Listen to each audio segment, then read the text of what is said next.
আসসালামু আলাইকুম। সবাইকে স্বাগত জানাচ্ছি ওরাল হেলথ ফাউন্ডেশন কর্তৃক আয়োজিত ওরাল হেলথ শোতে। সাথে আছি আমি মোহাম্মদ রেহানুল হাসান শিশির। আজকে আপনারা দেখছেন আমাকে হচ্ছে ওরাল হেলথ ফাউন্ডেশনের অফিসিয়াল ফেসবুক পেজে। আর আমার সাথে যুক্ত হতে হলে আপনাদেরকে যা করতে হবে সেটা হচ্ছে সিম্পলি আপনার মোবাইলের ফেসবুকের অ্যাড্রেস বারে গিয়ে লিখতে হবে www.facebook.com/oralhealthfoundationbd। এই ঠিকানায় গিয়ে আমাদের যে লাইভটি চলছে সেটি হচ্ছে শেয়ার করতে হবে এবং লাইক দিয়ে কমেন্টের মাধ্যমে আমাদের শ্রদ্ধেয় যে অতিথি স্যাররা আছেন তাদেরকে যে কোনো ধরনের প্রশ্ন করতে পারেন এবং অবশ্যই শেয়ার করতে ভুলবেন না। যে বিষয়টি নিয়ে কথা বলছিলাম সেটি হচ্ছে ওরাল হেলথ ফাউন্ডেশন হচ্ছে এমন একটি সংগঠন যেটি কিনা বাংলাদেশের ডেন্টিস্ট্রির কথা বলে এবং ডেন্টিস্ট্রিকে প্রোগ্রেস এবং অ্যাডভান্সমেন্ট নিয়ে কাজ করে। তো আমি আর কথা না বাড়িয়ে আজকে আমাদের সাথে যারা উপস্থিত আছেন তাদেরকে পরিচয় করে দিতে চাচ্ছি।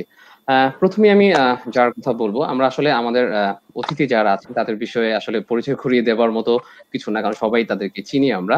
প্রথমে আমি যার কথা বলবো তিনি হচ্ছেন শ্রদ্ধেয় professor doctor Mohammad Shamsul Alam sir, যিনি কর্তব্যরত রয়েছেন কনজারভেটিভ ডেন্টিস্ট্রি অ্যান্ড অ্যারোনটিক্স এর চেয়ারম্যান হিসেবে বঙ্গবন্ধু শেখ মুজিব মেডিকেল বিশ্ববিদ্যালয়। এবং দ্বিতীয়ত আমি যার সাথে পরিচয় করে দিব তিনি হচ্ছেন প্রফেসর ডক্টর মোহাম্মদ আলী আসগর মোরল স্যার, যিনি president oral health foundation Bangladesh, x treasurer Bangabandhu Sheikh Mujib medical university, professor conservative dentistry and Aeronautics. এবং তৃতীয়ত আমি যার সাথে পরিচয় করব, স্যার হচ্ছে সুদূর কানাডা থেকে আমাদের সাথে যুক্ত হয়েছেন। তিনি আর কেউ নন, আমাদের সবার প্রিয় প্রফেসর ডক্টর কাজী বিলুর রহমান স্যার, যিনি কর্তব্যরত রয়েছেন চেয়ারম্যান হিসেবে oral and maxillofacial surgery department, Bangabandhu Sheikh Mujib medical university. সর্বশেষ আমি যার সাথে পরিচয় করে দিব তিনি হচ্ছেন আমাদের সবার প্রিয় প্রফেসর ডক্টর আশিস কুমার বণিক স্যার, যিনি জেনারেল সেক্রেটারি হিসেবে কর্তব্যরত রয়েছেন ওরাল হেলথ ফাউন্ডেশন বাংলাদেশে। তো মূল অনুষ্ঠানে যাবার আগে আমি আমাদের শ্রদ্ধেয় আশিস কুমার বণিক স্যারের কাছে ওরাল হেলথ ফাউন্ডেশন সম্পর্কে কিছু কথা এবং আপনাদের সবার উদ্দেশ্যে স্যারের কিছু মেসেজ থাকবে সে বিষয়ে একটু জানতে চাচ্ছিলাম।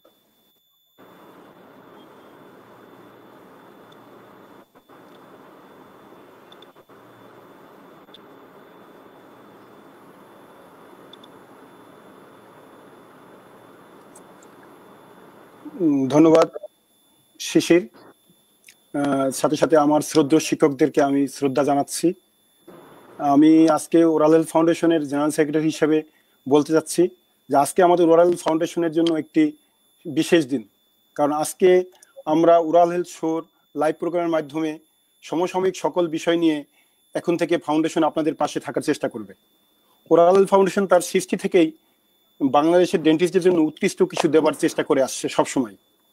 আপনাদের নিশ্চয়ই অবগত আছেন যে করোনার কারণে ফাউন্ডেশন তার নির্ধারিত মেগা প্রোগ্রাম নৌবিহার ও বৈজ্ঞানিক সম্মেলন স্থগিত করেছিল এবং ওই প্রোগ্রামে প্রায় 1200 অধিক ডেন্টাল সার্জন তাদের পরিবার পরিজন নিয়ে রেজিস্ট্রেশন করেছিল।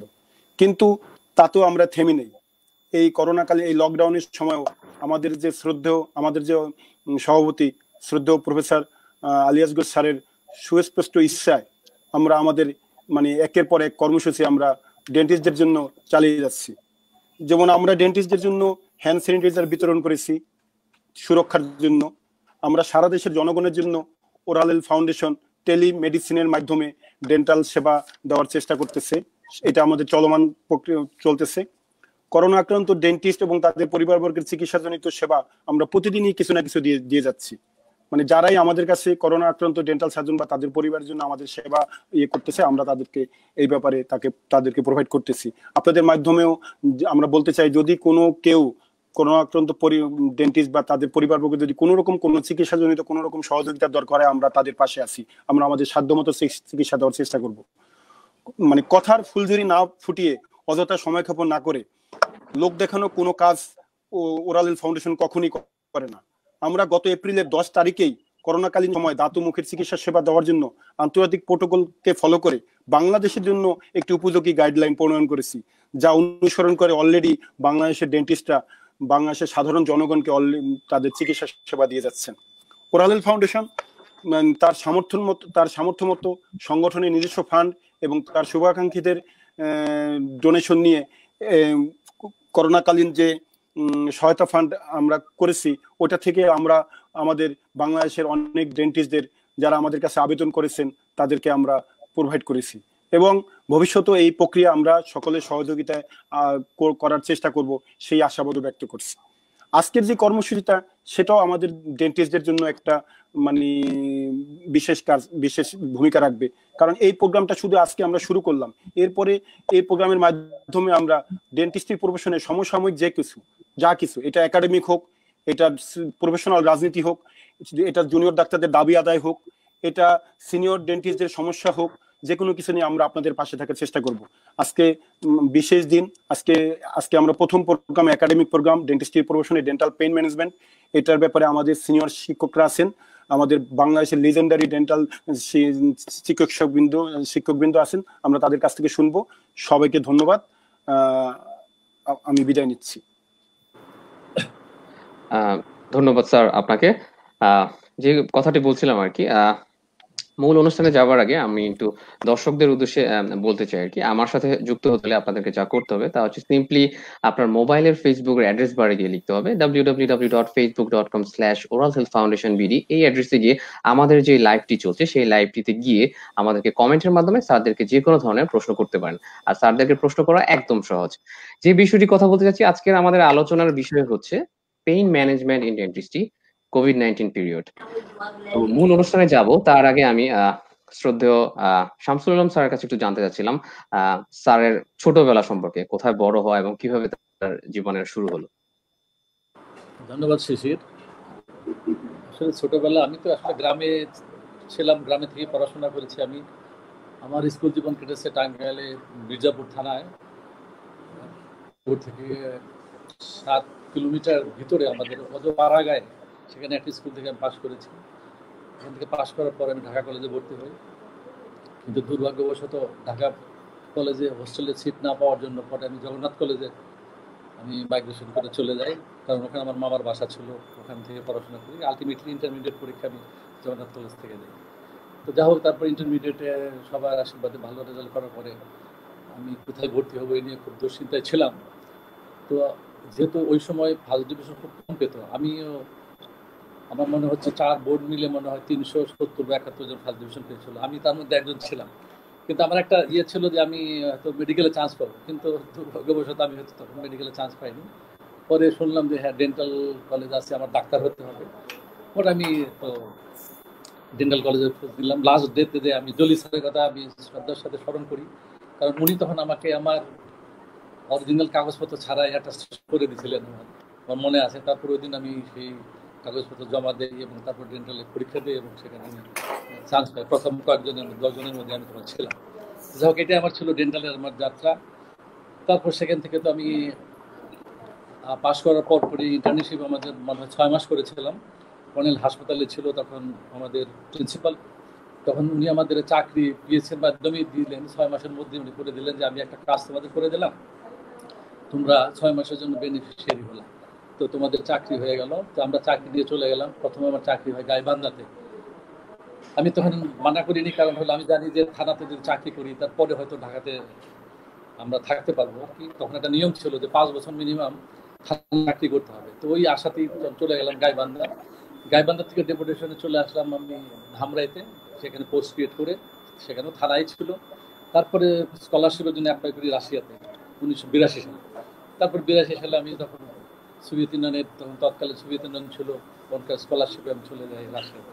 এবং ওখান থেকে আমি এমএস করে আমি ওখানে ওদের ভাষায় ক্লিনিক্যাল অর্ডিনেটরা বলা হয়, যেটা কি পিএইচডি কোর্স শেখা হয়, 2.5 বছরের একটা কোর্স এবং 6 মাস ল্যাঙ্গুয়েজ থাকে। সেই কোর্স করার পরে আমি দেশে ফিরে আসি। দেশে ফিরে আসার পর আমি প্রথমে প্রভাষক হিসেবে জয়েন করি ঢাকা ডেন্টাল কলেজে, এবং এরপরে আমি ধারাবাহিকতায় আমি বঙ্গবন্ধু মেডিকেল ইউনিভার্সিটি তখন ছিল না, পিজি হাসপাতাল ছিল, অ্যাসিস্ট্যান্ট প্রফেসর হিসেবে আমি তখন জয়েন করি। বদলি করে দেওয়া হয়, প্রমোশন দেওয়া হয়। তখন ছিল অ্যাকচুয়ালি চলতি দায়িত্ব দেওয়া হয় পিজি হাসপাতালে, এবং সেখান থেকেই আমার শুরু। এবং এই আলী আসগর মোড়ল, তার অবদানের কথা আমি কোনোদিন ভুলবো না, কারণ হঠাৎ করেই যখন পট পরিবর্তন হলো, এই গভর্নমেন্ট আসলেন, তখন আওয়ামী লীগ সরকার ছিলেন, তখন বোধ হয় 98-এর কথা। তখন আমাকে বদলি করে দেওয়ার জন্য আমাদের শ্রদ্ধেয় শিক্ষক সাহেব বললেন যে আমাদের চিটাগাঙে ভালো একটা পোস্ট আসছে, রাজশাহীতে আছে, তুমি কোথায় যাবা? তো চিটাগাঙে দেওয়ার জন্য আমাকে রেডি করা হলো। কিন্তু তখন আলী আসগর মোড়ল তখন দেশে চলে আসে। দেশে আসার পর বললো যে আপনি তো যাইতে হবে না মনে হয়, কারণ যদি আমি এখানে আসি অসুবিধা আছে, তো আলী আসগর মোল্লাকে পোস্টিং দেওয়া হলো আমার এখানে, এবং উনি বললেন যে একটা ভালো নিউজ আছে যে খুরশিদ আপা চলে যাবেন, ওনার প্রমোশন অ্যাসোসিয়েট প্রফেসর হিসেবে ছিল, উনি চলে যাবেন। তারপর উনি তো চাকরি ছেড়ে দিয়ে আমেরিকায় চলে গেলেন। ঠিক যেদিন এই ঘটনাগুলো ঘটলো একদিনের মধ্যে কিন্তু সব ঘটনা, আলী আসগর মোল্লা থেকে একটা অর্ডার নিয়ে আসলেন যে স্যার আপনাকে তো এখানে প্রমোশন দেওয়া হয়েছে, কারেন্ট স্যার যে অ্যাসোসিয়েট প্রফেসর, আর আমি এখানে অ্যাসিস্ট্যান্ট প্রফেসর হিসেবে নিয়োগ করলাম। তো যাই হোক এইভাবে আমার লাইফ শুরু। তারপর বঙ্গবন্ধু মেডিকেল ইউনিভার্সিটিতে আমি ওখানে অ্যাসোসিয়েট প্রফেসর কনফার্ম করলাম, প্রফেসর কনফার্ম করলাম, দেন আমি ডিন হিসেবে তিনবার ছিলাম ওখানে। তারপরে এখন বর্তমানে আমি ডিপার্টমেন্টাল চেয়ারম্যান হিসেবে কাজ করে যাচ্ছি। এই সবার দোয়াতে আমার লাইফ এসেছে। ধন্যবাদ স্যার, তো চমৎকার করে আমাদের আসলে আমরা যারা ইয়াং জেনারেশন ডেন্টিস্ট্রিতে আছি আমাদের সবারই আপনাদের এই মানে অতীত এবং ছোটবেলা থেকে কিভাবে এই স্টেজে আসলো এগুলো আমাদের জানার ইচ্ছা থাকে, এবং আশা করি দর্শকরা এই ব্যাপারে জানতে পারলো এবং তারা ইন্সপায়ার হবে আর কি। পরবর্তীতে আমি আসলে যখন আসি, আসার পরে আমার কিন্তু অনেক কষ্ট করতে হয়েছে, কারণ হলো রুট ক্যানাল কি জিনিস, এন্ডোডন্টিস কি, এটা কিন্তু মানুষ বুঝতো না।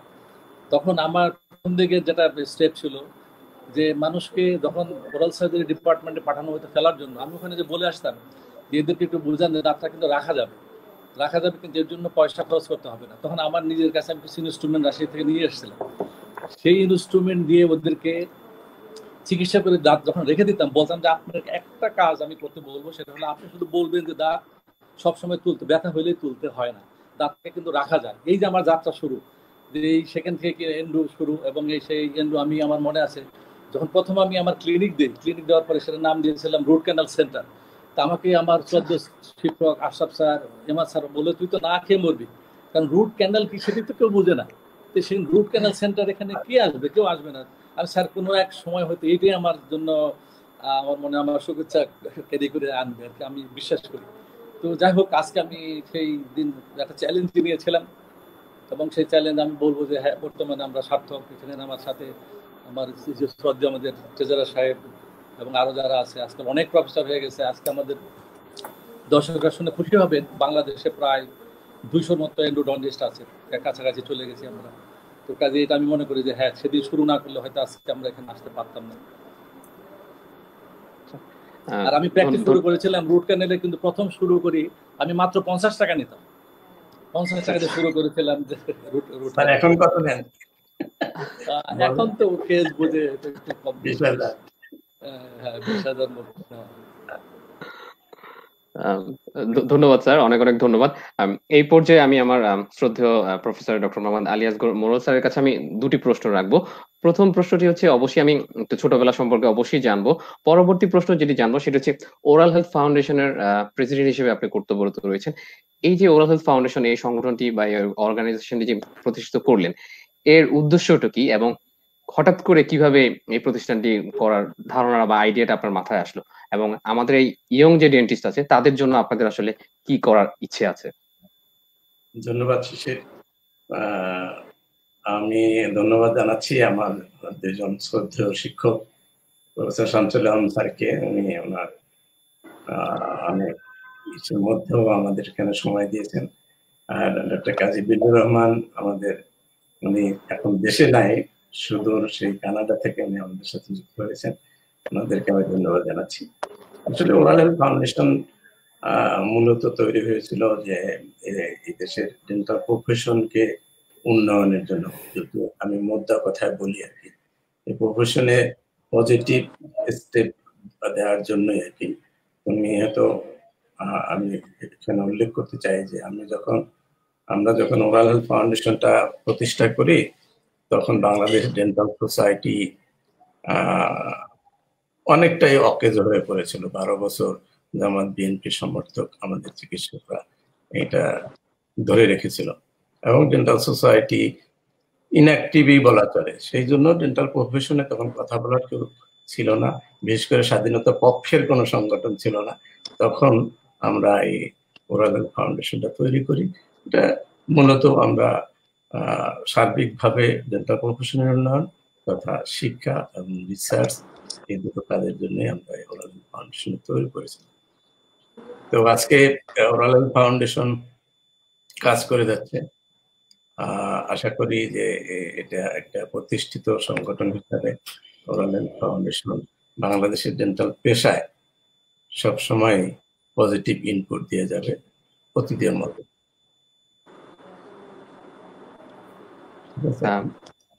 ধন্যবাদ স্যার। আপনার ছোটবেলা সম্পর্কে যদি আমাদের কাছে আচ্ছা, কিছু আমার শেয়ার করতেন। ছোটবেলা আসলে আমিও শামসুল আলম স্যারের মতো একদম গ্রামের ছেলে। অজপাড়াগাঁ থেকে ক্লাস 5 পর্যন্ত পাশ করে আমি মাদারীপুরে ম্যাট্রিক এবং ইন্টারমিডিয়েট পাশ করি। 78-এ আমি ইন্টারমিডিয়েট পাশ করে ঢাকায় আসি। ঢাকায় এসে তখন আমি বিভিন্ন জায়গায় তো ভর্তির জন্য অ্যাপ্লাই করেছি আর কি। আমি বিভিন্ন তখন আমি ঢাকা ইউনিভার্সিটির ইংলিশ অনার্সে ভর্তি হই আর কি। ইংলিশ অনার্সে 8 মাস আমি পড়াশোনা করেছি। সেকেন্ড সেমিস্টার করা শেষ করে ফেলছিলাম আমাকে। তো আমি একটু প্রসঙ্গত উল্লেখ করতে চাই যে সেই ইংলিশ অনার্সের সেই 8 মাসের আজকের দিনে আমাদের স্বাস্থ্যমন্ত্রী উনি আমার ক্লাসমেট ছিলেন। আমরা একত্র 8 মাস পড়াশোনা করেছি। তারপর ঢাকা মেডিকেল কলেজের আমার বড় ভাই মাদারীপুরে, উনি এসে হঠাৎ একদিন রাত 12টার সময়, আমি ঢাকা বিশ্ববিদ্যালয়ের জোরডক হলে, তখনকার ইকবাল হলে থাকতাম আর কি। তখন ইকবাল হলের লিয়াকতের রুমে আমি থাকতাম। লিয়াকত আমার এমনি ডিসেম্বর খালাতো ভাই। তো এরপরে আমি ওখান থেকে ওই রাতের বেলা উনি গিয়ে আমাকে বলে, তোমাকে যেতে হবে ঢাকা মেডিকেলে। কেন? তুমি ডেন্টালে ভর্তি হবে। আর এর আগে একটা অ্যাপ্লাই করছিলাম, কিন্তু আর কোনো খোঁজ খবর নেই। তো উনি দেখছে যে বোর্ডে আমার নাম আছে, তখন উনি এসে আমাকে নিয়ে ডেন্টাল কলেজে ভর্তি করে দিলেন। তো আমি 84 সনে পাশ করলাম। পাশ করে ঠিক ইন্টার্নি শেষ হওয়ার পরই আমাদের চাকরি হয়ে যায়। আমাদের তখন তো এত কম্পিটিশন ছিল না। তো চাকরি হওয়ার 6 মাসের মধ্যে আমি 6 মাস চাকরি করেছি নরসিংদীতে, আমার প্রথম চাকরি। সেখান থেকে 6 মাস পরে আমি ঢাকা ডেন্টাল কলেজের লেকচারার হিসাবে যোগদান করি। সেই 85 সাল থেকে এই পর্যন্ত শিক্ষকতায় আছি। এর মধ্যে অনেক চড়াই উতরাই পার হয়ে এর মধ্যে জাপান গিয়ে পিএইচডি করে আসছি, এবং বঙ্গবন্ধু শেখ মুজিব মেডিকেল বিশ্ববিদ্যালয়ে এসেই আমি অধ্যাপক শামসুল আলম স্যারের স্নেহধন্য হয়েছি বলতে হবে আর কি, যে উনি আমাকে সেই বট বৃক্ষের মতো ছায়া দিয়ে দিয়ে আমাকে এই পর্যন্ত নিয়ে আসছে আর কি। আমি ওনার কাছে কৃতজ্ঞ। আমি এই প্রসঙ্গে একটু কথা বলতে চাই শিশির, যে বাংলাদেশের ডেন্টাল প্রফেশনে এই 35-40 বছরে ব্যক্তিগতভাবে আমি যতটুকু পেরেছি পজিটিভ ইনপুট দিয়েছি আর কি। তো আজ বাংলাদেশ একটা বৈশ্বিক একটা মহামারীর মোকাবিলা করছে। আমরা সবাই করোনার বিরুদ্ধে যুদ্ধে লিপ্ত হয়েছি। জননেত্রী শেখ হাসিনার নির্দেশে আমরা এই যুদ্ধে অবতীর্ণ হয়েছি। আজকে দেশের খুব খারাপ অবস্থা। আমার সারাদিন মনটা খুব খারাপ গিয়েছিল, কারণ এমন সব সংবাদ শুনি, এমন সব প্রিয়জন চলে যাচ্ছে, এমন সব প্রিয়জন বিজনেস হয়ে যাচ্ছে, এমন সব প্রিয়জন লাইফ সাপোর্টে চলে যাচ্ছে। এগুলো শুনে আর ভালো লাগছে না। আমি আসলে মাঝে মাঝে আমার মনে হয় যে কখন যেন আমাকেও এই ইসে ধরে ফেলে আর কি। কারণ আমার ওই কোমরবিডিটি, করোনার কোমরবিডিটি সবগুলোই আমার আছে। বয়সও 60-এর উপরে হয়ে গেছে, ডায়াবেটিস আছে, হার্ট ডিজিজ আছে, সবই আছে আর কি। তো কখন চলে যেতে হয় জানি না। তো আমি এই প্রসঙ্গে একটু বলতে চাই, সেটা হলো যে এই মুহূর্তে আমাদের সবচেয়ে অর্গানাইজ থাকার কথা, একে অপরের প্রতি সহমর্মিতা এবং হিসেবে বাইন্ডিংসটা বেশি থাকা দরকার। কয়েকদিন আগে আমি এরকম একটা শোতে মানে সাইবার বুলিং বলতে গিয়ে আমি ডেন্টাল সোসাইটি যে একটা কথা বলেছিলাম আর কি। তো আমি লক্ষ্য করলাম যে আমার সেই কথাগুলোর বলতে গিয়ে আমার উপস্থাপনায় হয়তো আমার অনেক বন্ধুরা কষ্ট পেয়েছেন আর কি। তো আমি এই জন্য দুঃখ প্রকাশ করছি। আসলে এই সময় যেখানে আমাদের 8,000 নবীন চিকিৎসক বেকার রয়েছেন, তাদের চাকরির জন্য আমাদেরকে ঐক্যবদ্ধভাবে ফাইট করতে হবে। এই ফাইটের সময় আমাদের আসলে নিজেদের মধ্যে দূরত্ব বাড়ানোর কোনো অবস্থাতেই ঠিক হবে না। আমার কথায় কেউ যদি দুঃখ পেয়ে থাকেন, আমি আসলে সরি বলছি আর কি। আসুন, ডেন্টাল সোসাইটি আমাদের প্যারেন্ট অর্গানাইজেশন, ডেন্টাল সোসাইটির মাধ্যমেই আমরা এই নবীন চিকিৎসকদের চাকরির ব্যবস্থা করি, ডেন্টাল পেশার উন্নয়নের জন্য অবদান রাখি। তো সবার কাছে আমি আসলে দোয়া চাই, আর এই পর্যায়ে আমার বক্তব্য শেষ করছি। ধন্যবাদ স্যার। আসলে আমরা সবাই চাই আমরা একে অপরের জন্য দোয়া করি। এই সিচুয়েশন আসলে কে চলে যাবে এটা আমরা কেউই চাই না। আমরা স্যারদের জন্য সবাই অনেক অনেক বেশি দোয়া করব, এটাই আমাদের চাওয়া। পরবর্তীতে আমরা অবশ্যই মূল অনুষ্ঠানে যাব। মূল অনুষ্ঠানে যাওয়ার আগে শ্রদ্ধেয় কাজী বিল্লুর রহমান স্যারের কাছে কিছু জানবো। তিনি সুদূর কানাডা থেকে আমাদের সাথে যুক্ত হয়েছেন। স্যারকে অসংখ্য ধন্যবাদ, এবং বাকি স্যারদেরকে অসংখ্য ধন্যবাদ ওরাল হেলথ ফাউন্ডেশনের পক্ষ থেকে। স্যারের কাছ থেকে আমি একটু জানতে চাবো, স্যার আপনার ছোটবেলা সম্পর্কে ছোট করে যদি আমাদের একটু কিছু বলতেন। আমার ধন্যবাদ। আমার বিষয়টা অনেকটা ওনাদের মতো। আমি ছোটবেলায় আসলে গ্রামে বড় হয়েছি, এবং ওনাদের দুইজন শ্রদ্ধেয় স্যারের তুলনায় আমি তো অনেক বয়সে কম এবং ছোট অনেক, মানে ওনাদের থেকে অনেক কিছু বাংলাদেশে এসে আমার শেখা। আমি ইন্টারমিডিয়েট মানে স্কুলে পড়াশোনা করেছি। আমার বাড়ি শ্রীপুর, তো শ্রীপুরের একটা স্কুল ছিল সম্মিলনী স্কুল, হাটদারিয়াপুর সম্মিলনী। ওই স্কুল থেকে আমি পাশ করি। তো আমি পাশ করার পরে আমি ঢাকায় এসে ঢাকা কবি নজরুল কলেজে পড়তাম, ভর্তি হই। তো কবি নজরুল কলেজেও তখন ছেলেদের জন্য আসলে কোনো হোস্টেল ছিল না স্যারের মতো। আমি সলিমুল্লাহ মেডিকেল কলেজের হোস্টেলে অনেকদিন সময় কাটিয়েছি। আমার ভাই তখন একজন মেজো ভাই কাজী রকিবুল ইসলাম, উনি পড়তেন হলো সলিমুল্লাহ মেডিকেল কলেজে। তো আমি আসলে সলিমুল্লাহ মেডিকেল কলেজ হোস্টেলের থেকে সম্ভবত ওনারা তখন থার্ড ইয়ারে পড়ে, তখন থেকে আমি ওই কবি নজরুল কলেজে আসলে যেতাম। কিন্তু এক বছর পরে দেশের পরিস্থিতিও চেঞ্জ হয়, তখন আমি আসলে গ্রামে আবার শ্রীপুরে চলে যাই। শ্রীপুরে যাই, আমি শ্রীপুর কলেজ থেকে ইন্টারমিডিয়েট পাস করার পরে এরপরে আমি 84-এ আমি ইন্টারমিডিয়েট পাস করি। 85-এ আমি সোভিয়েত ইউনিয়নে যাই। সোভিয়েত ইউনিয়নে পড়তে যাই। প্রথমে আমি ইউক্রেনে ছিলাম। আমি আসলে সোভিয়েত ইউনিয়নের বোধহয় প্রথম ডেন্টিস্ট্রি, যেটা স্টামোটোলজিতে আন্ডার গ্রাজুয়েটে স্কলারশিপ দিতে তখন। তো আমি সাবজেক্ট চুজ করেছিলাম ডেন্টিস্ট্রি, স্টামোটোলজি বলে রাশিয়াতে। তো ওটা করার পিছনে কিছু কারণ ছিল, যে আমি তখন আমার কাজিন ছিলেন কাজী রবি রহমান, লেফটেন্যান্ট কর্নেল কাজী রহমান প্রয়াত, উনি আজগাস ভাইয়ের বন্ধু। উনি বিডিআর যে একটা ঘটনা ঘটে, দুর্ঘটনা, ওই সময় উনি আসলে মারা গিয়েছেন আর কি। তো উনি পড়তেন ডেন্টিস্ট্রিতে, আর আমার আরেক ভাই পড়তেন তখন মেডিকেলে। তো যখন চুজ করা হচ্ছিল যে আসলে আমি কোনটাতে অ্যাপ্লাই করব, আমি বেসিক্যালি ডেন্টাল প্রফেশনটা বেছে নিয়েছিলাম। তো আমার সবাই ভাবছিল যে কেন মেডিকেল বাদ দিয়ে ডেন্টালে চিন্তা করছি। তা আমার তখন চিন্তা ছিল অন্যরকম, যে আমি ভাবতাম যে আসলে ডেন্টালে পাশ করলে বাকি পড়াশোনার আর প্রয়োজন তেমন খুব বেশি নাও লাগতে পারে, কিন্তু প্রফেশনে যাওয়ার জন্য যথেষ্ট ভালো সুযোগ। তো এটা চিন্তা করেই কিন্তু আমি ওখানে যাই। তো ওখানে যে আমি আসলে পড়াশোনা হয়েছে, আমি প্রথমে ইউক্রাইনে প্রিপারেটরি বলে ওদের 1 বছর প্রায়। তো ওর মধ্যে প্রিপারেটরি শেষ করার পরে আমাকে কালিনিন বলতো তখন, পরে টিভিএর বলে, রাশিয়ার পাশে একটা ইনস্টিটিউটে আমাকে পরে পাঠানো হয়, রাশিয়ার মধ্যে মস্কোর পাশে। তো সেখান থেকে আমি স্টামোটোলজিতে শেষ করি। শেষ করার পরে আমি আবার সাথে সাথে অর্ডিনাতুরা, স্যার যেটা বললেন যে ক্লিনিক্যাল অর্ডিনাতুরা বলে একটা ক্লিনিক্যাল পিএইচডি প্রোগ্রামে যেতে হয়, ওটাতে ঢুকি। এবং ওখানে ম্যাক্সিলোফেশিয়াল সার্জারিতে আসলে আমি ঢুকি, এবং ম্যাক্সিলোফেশিয়াল সার্জারিতে ঢোকার পরে সেটা হয়েছে মস্কো আর একটা ইনস্টিটিউটে।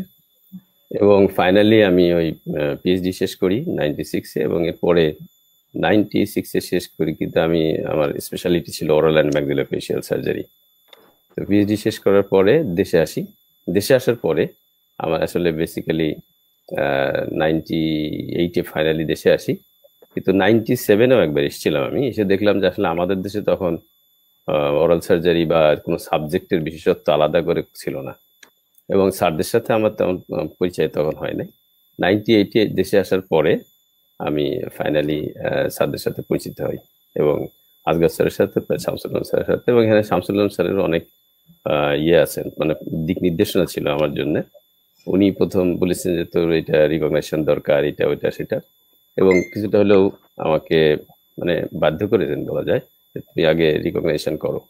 তো এরপরে বিএমনেট মেডিকেল ডেন্টাল কাউন্সিল থেকে আমার প্রথমে বেসিক, পরে পিএইচডি রিকগনাইজেশন হয় 90 এভাবে চলতে থাকে। এবং আমি সেই সময় পাইনিয়ার ডেন্টাল কলেজের অ্যাসিস্ট্যান্ট প্রফেসর হিসেবে জয়েন করি, যেখানে ম্যাক্সিলোফেশিয়াল সার্জারি, তখন আসলে একটাই ডেন্টাল কলেজ মধ্যে সম্ভবত ছিল যেটা প্রাইভেটে, এখন অনেক হলেও। তো পাইনিয়ার ডেন্টাল কলেজ দিয়ে আমার প্রথম প্রফেশনাল কার্যক্রম শুরু হয় এবং সেখানে ছিলাম আমি প্রায় 5 বছর। তারপর 2003 সালে এসে বঙ্গবন্ধুতে আবার আমি অ্যাসিস্ট্যান্ট প্রফেসর হিসেবে জয়েন করি এবং অ্যাসিস্ট্যান্ট প্রফেসর থেকে এখন থেকে ওখানে আছি। বিভিন্ন সময়ের মধ্যে বেসিক্যালি স্যারদের সহযোগিতা নিয়ে আমার শুরু শেষ এখনো হয় নাই, তো চলছে। এবং সেখানে অ্যাসিস্ট্যান্ট প্রফেসর হওয়া, অ্যাসোসিয়েট প্রফেসর হওয়ার সময়, প্রফেসরের সময় স্যারদের যথেষ্ট ভূমিকা ছিল, যে কারণে আমার পক্ষেও ওই অনেক সময় হয়তো ছোটখাটো কোনো সমস্যা তৈরি হলে যে আমরা সবসময় আমাকে হেল্প করেন। তো সেই হিসাবে এখন আমাদের সিনিয়র 2জন বড় কলিগ, আমি শ্রদ্ধার সাথে তাদেরকে সবসময় স্মরণ করি। এবং আমি যখন শুনলাম যে ধরনের একটা প্রোগ্রাম হবে, স্যার আমার সাথে যোগাযোগ করেছিলেন, আগর স্যার সাথে আমাদের এমনি যোগাযোগ ছিল, উনি বললেন যে এরকম, তখন আমি ভাবলাম যে আসলেই প্রোগ্রামে আমার পার্টিসিপেট করা উচিত। এই জন্য সবাইকে ধন্যবাদ যারা দেখছেন, আর বিশেষ করে আমাদের ছাত্র যারা আছেন তাদের প্রতি আমার অনেক স্নেহ থাকলো, কারণ ওদেরকে আমি খুব পছন্দ করি। বিশেষ করে রেসিডেন্টদের সাথে অনেক ভালো সম্পর্ক আমার সবসময় আছে বলে আমি মনে করি। তো অনেকদিন তাদের সাথেও যোগাযোগ হচ্ছে না বিকজ করোনার জন্য। করোনার শুরু হওয়ার আগের দিকে আমি ছুটিতে আসছিলাম এবং করোনার পর থেকে এখন পর্যন্ত আসলে বিভিন্ন পরিস্থিতির কারণে দেশে এখন পর্যন্ত ফেরা হয় নাই, ফ্লাইট নেই।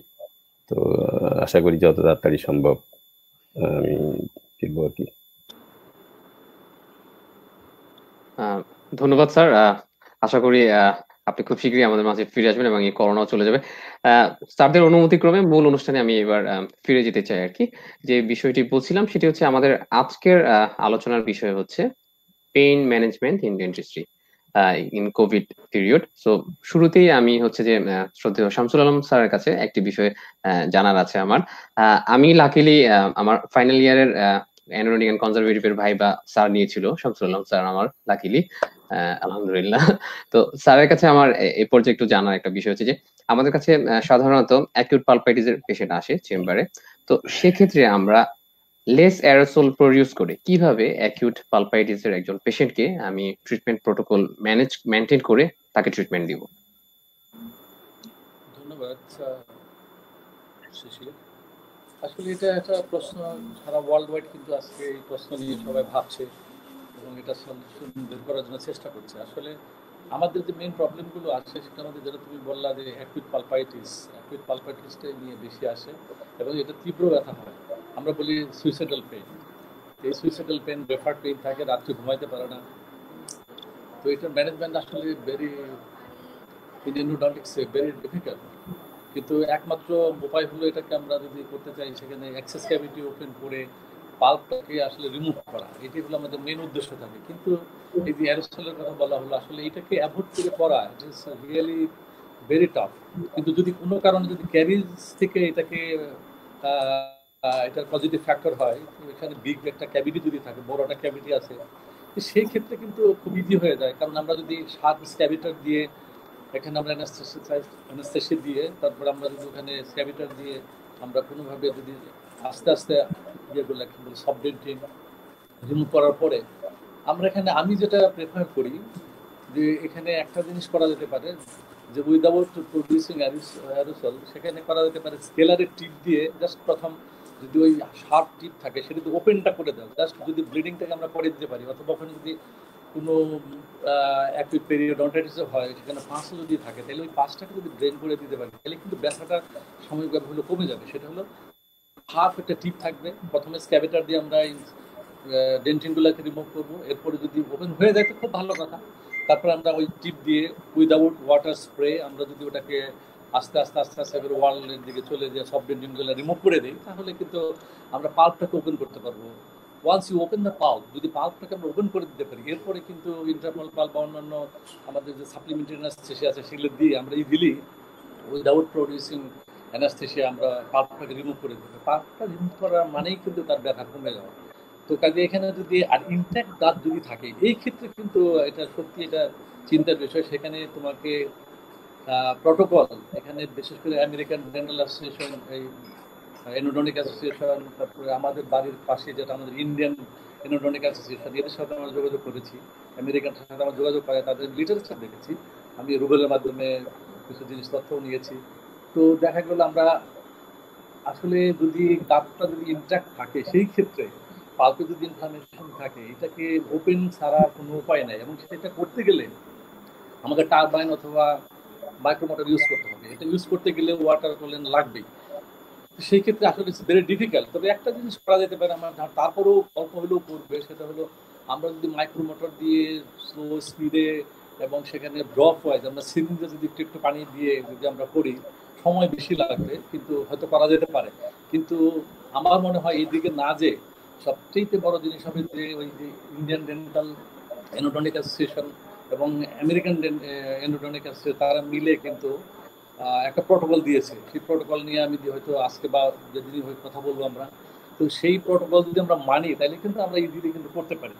বিশেষ করে আমাদের ইয়াং ডেন্টিস্টদের বলবো যে তারা তো আসলে আমরা এখানে কোনটা দেখবো, জীবিকা আর তাহলে জীবন, কোনটা আগে, তাই না? কারণ আমাদের যদি আমরা এই যে আমাদের যে সময়টা এখন চলছে, এই সময়ের মধ্যে কিন্তু আমার মনে হয় আমরা যে ডেন্টাল ইমার্জেন্সি যেটা আমরা বলি, এটাকে তুমি যেটা বলতেছিলে যে প্রি ট্রিটমেন্ট, ডিউরিং ট্রিটমেন্ট এবং পোস্ট ট্রিটমেন্ট, 3 ভাবে আমরা ভাগ করি। কিন্তু এই প্রি ট্রিটমেন্টেই মেনলি আমাদের এখানে ম্যানেজমেন্ট আসে, যে যখন দেখা যায় যে পেশেন্ট, যেটা বললাম আমরা যে সুইসাইডাল পেইন নিয়ে আমাকে প্রায় টেলিফোন করা হয়, স্যার কী করবো? প্রথমে আমরা ওষুধ দিচ্ছি, কিন্তু ওষুধে তো পালপাল ইনফ্লামেশন কমে না সাধারণত। অ্যান্টিবায়োটিক দিয়ে আমরা ব্লাইন্ডলি অ্যান্টিবায়োটিক দিয়ে থাকি, অ্যানালজেসিক দিয়ে থাকি, কিন্তু সাধারণত কমে না। ওপেন না করা পর্যন্ত কিন্তু এটা কমবে না। কাজে এখানে আমি বলবো যে যদি সম্ভব হয় তাহলে ওই প্রটোকলটা পুরোপুরি মেনটেন করতে হবে, এবং সেটা ডিসপোজেবল হতে হবে, সব কিছুই ডিসপোজেবল। এবং এর মধ্যে সেই পেশেন্টের ডায়াগনোসিস থেকে শুরু করে আমরা যখন ডায়াগনোসিস করবো, তখন পেশেন্টের সাথে আমার মনে হয়, এটা আমার অ্যাডভাইস, যে তোমার ক্লিনিকের যে অপারেটর থাকবে তাদের মাধ্যমে কথা না বলে, অ্যাপয়েন্টমেন্ট না নিয়ে নিজে যদি কথা বলে, ওই পেশেন্টটা কোভিড পজিটিভ কোভিড আছে কি নাই এই জিনিসটা আগে বের করে নেওয়া। তাহলে কোভিড যদি থাকে তাহলে এক ধরনের প্রটোকল হবে, আর না যদি থাকে তাহলে অন্য ধরনের হবে। এখন আমার একটা অ্যাডভাইস থাকবে, সেটা হলো যে যদি সম্ভব হয়, এখন কিছু কিছু জায়গায় কিন্তু দেখা যায় যে একদিনে টেস্ট করা হচ্ছে। র্যাপিড টেস্ট এখনো যদি বাংলাদেশে আসেনি, হয়তো শীঘ্রই এসে যাবে। তো আমি বলবো যে প্রথমে পেইন ম্যানেজমেন্টের জন্য তাকে, যদি আমি মনে করি তার অলরেডি পালপাইটিস থেকে পেরিডন্টাইটিস ডেভেলপ করে গেছে, সেখানে একটা অ্যান্টিবায়োটিক দিতে পারে এবং অ্যানালজেসিক হাই ডোজে দিবে, এটা একটা সিডেটিভ দিবে। দেওয়ার পরে নেক্সট অ্যাপয়েন্টমেন্টে আমার মনে হয় আগে তাকে একটা করোনা টেস্ট করিয়ে আসবে। সে এই করোনা টেস্টটা যদি করিয়ে আসতে পারে, তাহলে কিন্তু আমি মনে হয় ডক্টর এবং পেশেন্ট সবাই সেফ থাকবে। এটা আমার তাদের প্রতি, বিশেষ করে এই মুহূর্তে একটা ক্রাইসিস পিরিয়ড আমাদের যাচ্ছে, এখন যেন কেউ রিস্ক না নেয়। রিস্ক নিয়ে আমি করলাম ঠিকই, সাহসিকতা দেখালাম, কিন্তু আমার মনে হয় সেই জিনিসটা মনে হয় করা ঠিক হবে না। এটা আমার অ্যাডভাইস থাকবে। ধন্যবাদ স্যার এত সুন্দর করে আমাদেরকে বোঝানোর জন্য। আমি পরবর্তী প্রশ্নে যাওয়ার আগে আমি একটু কিছু কমেন্টে যেতে যাচ্ছি স্যার, আপনাদের অনুমতি ক্রমে। আমাদেরকে কমেন্ট করেছেন দেবাশিস বিশ্বাস, তিনি বলেছেন very effective program, love oral health foundation. Thank you so much, সাথেই থাকুন ওরাল হেলথ ফাউন্ডেশনের। আমাদেরকে কমেন্ট করেছেন মামুনুর রশিদ, তিনি লিখেছেন good going, thank you so much. আমাদেরকে কমেন্ট করেছেন উম্মে সামিয়া সানি, তিনি লিখেছেন wow, 3 great persons of Bangladesh dentistry in same frame. Assalamu alaikum to all. Thank you so much. আমাদেরকে আরো একটি কমেন্ট করেছেন, সেটা হচ্ছে মামুনুর রশিদ, তিনি লিখেছেন ইনশাআল্লাহ everything will be good, May Allah keep you and all our teachers in good health. Thank you so much. আমাদের প্রচুর কমেন্ট আসতেছে, প্রচুর কমেন্ট। আমাদেরকে কমেন্ট করেছেন, স্যারদেরকে অনেক ধন্যবাদ। কমেন্টে আমরা যাব, আরো প্রশ্ন নিব পরবর্তীতে। আমি শ্রদ্ধেয় আলী আসগর মোড়ল স্যারের কাছে আমি চলে যেতে চাচ্ছি একটি বিষয়ে। সাধারণত আমাদের দেশে দেখা যায় যে পেশেন্টদের সেন্সিটিভিটি ক্রিয়েট হয়। তো সেন্সিটিভিটি যদি ক্রিয়েট হয়, সেই পেশেন্টদের ক্ষেত্রে আমরা আসলে কোভিড-19 এর সময় তাদেরকে আমরা কিভাবে ট্রিটমেন্ট প্ল্যানে যাব সেন্সিটিভিটি পেশেন্টদের ক্ষেত্রে? ধন্যবাদ ডক্টর সুশীল। আসলে সেন্সিটিভিটি হলো ডেন্টাল পেইনের একটা প্রি কন্ডিশন। সেন্সিটিভিটি থেকে আলটিমেটলি আনট্রিটেড থাকলে পেইন ডেভেলপ করে। আসলে পেইন কিন্তু ডেন্টিস্টকে একটি অন্যরকম মাত্রায় নিয়ে গেছে আর কি। আমি মানি পেইন ম্যানেজমেন্ট, কারণ এটা মানে পেইন ডেন্টিস্টের গুরুত্বটা এতটা বাড়িয়ে দিয়েছে। আমি একটু পিছন থেকে বলি, সেটা হলো যে জি স্যার প্লিজ। যদি একটি ওষুধ মানে মেডিকেশনের মাধ্যমে শুধু দাঁতের ব্যথা ভালো করে ফেলা যেত, তাহলে আমার মনে হয় ডেন্টিস্টের এত গুরুত্ব থাকতো না। মেডিকেলের ডাক্তার যে কোনো সময় যে কোনো জায়গা থেকে একটা অ্যানালিসিস লিখে দিলেই দাঁতের ব্যথা ভালো হয়ে যেত। কাজে দাঁতের ব্যথা এমন একটা ব্যথা, যে ব্যথায় you have to do something in proper place. ওখানে কিছু না করা পর্যন্ত তোমার ব্যথাটা যাবে না, তবে ব্যথাটা আমরা কমে আনতে পারি। এই যে সেন্সিটিভিটি, কেন সেন্সিটিভিটি হয়? আমাদের অনেক সময় দেখি যে আমরা দাঁত যদি ক্ষয়প্রাপ্ত হয়ে যায়, দাঁতে ক্যারিজ যদি হয়ে দাঁতের ডেন্টিনাল টিউবুলস গুলো এক্সপোজড হয়ে যায়, তাহলে সেখান থেকে সেন্সিটিভিটিটা তৈরি হয়। এখন এটার মোড অফ ট্রিটমেন্ট আমরা আসলে নর্মাল সময় মানে চেম্বারে যা করে থাকি সেটি তো আর এখন এই কোভিড এর সময় করা সম্ভব না। আমি অন্তত ডেইলি অনেকগুলো ফোন পাই একটা এই সমস্যা, পেইন এবং সেন্সিটিভিটি। তবে সেন্সিটিভিটির জন্য আমার মনে হয় যে কিছু কিছু কাজ করা যেতে পারে। সেটা হলো যে বাসায় বসেই সেটা করা যেতে পারে।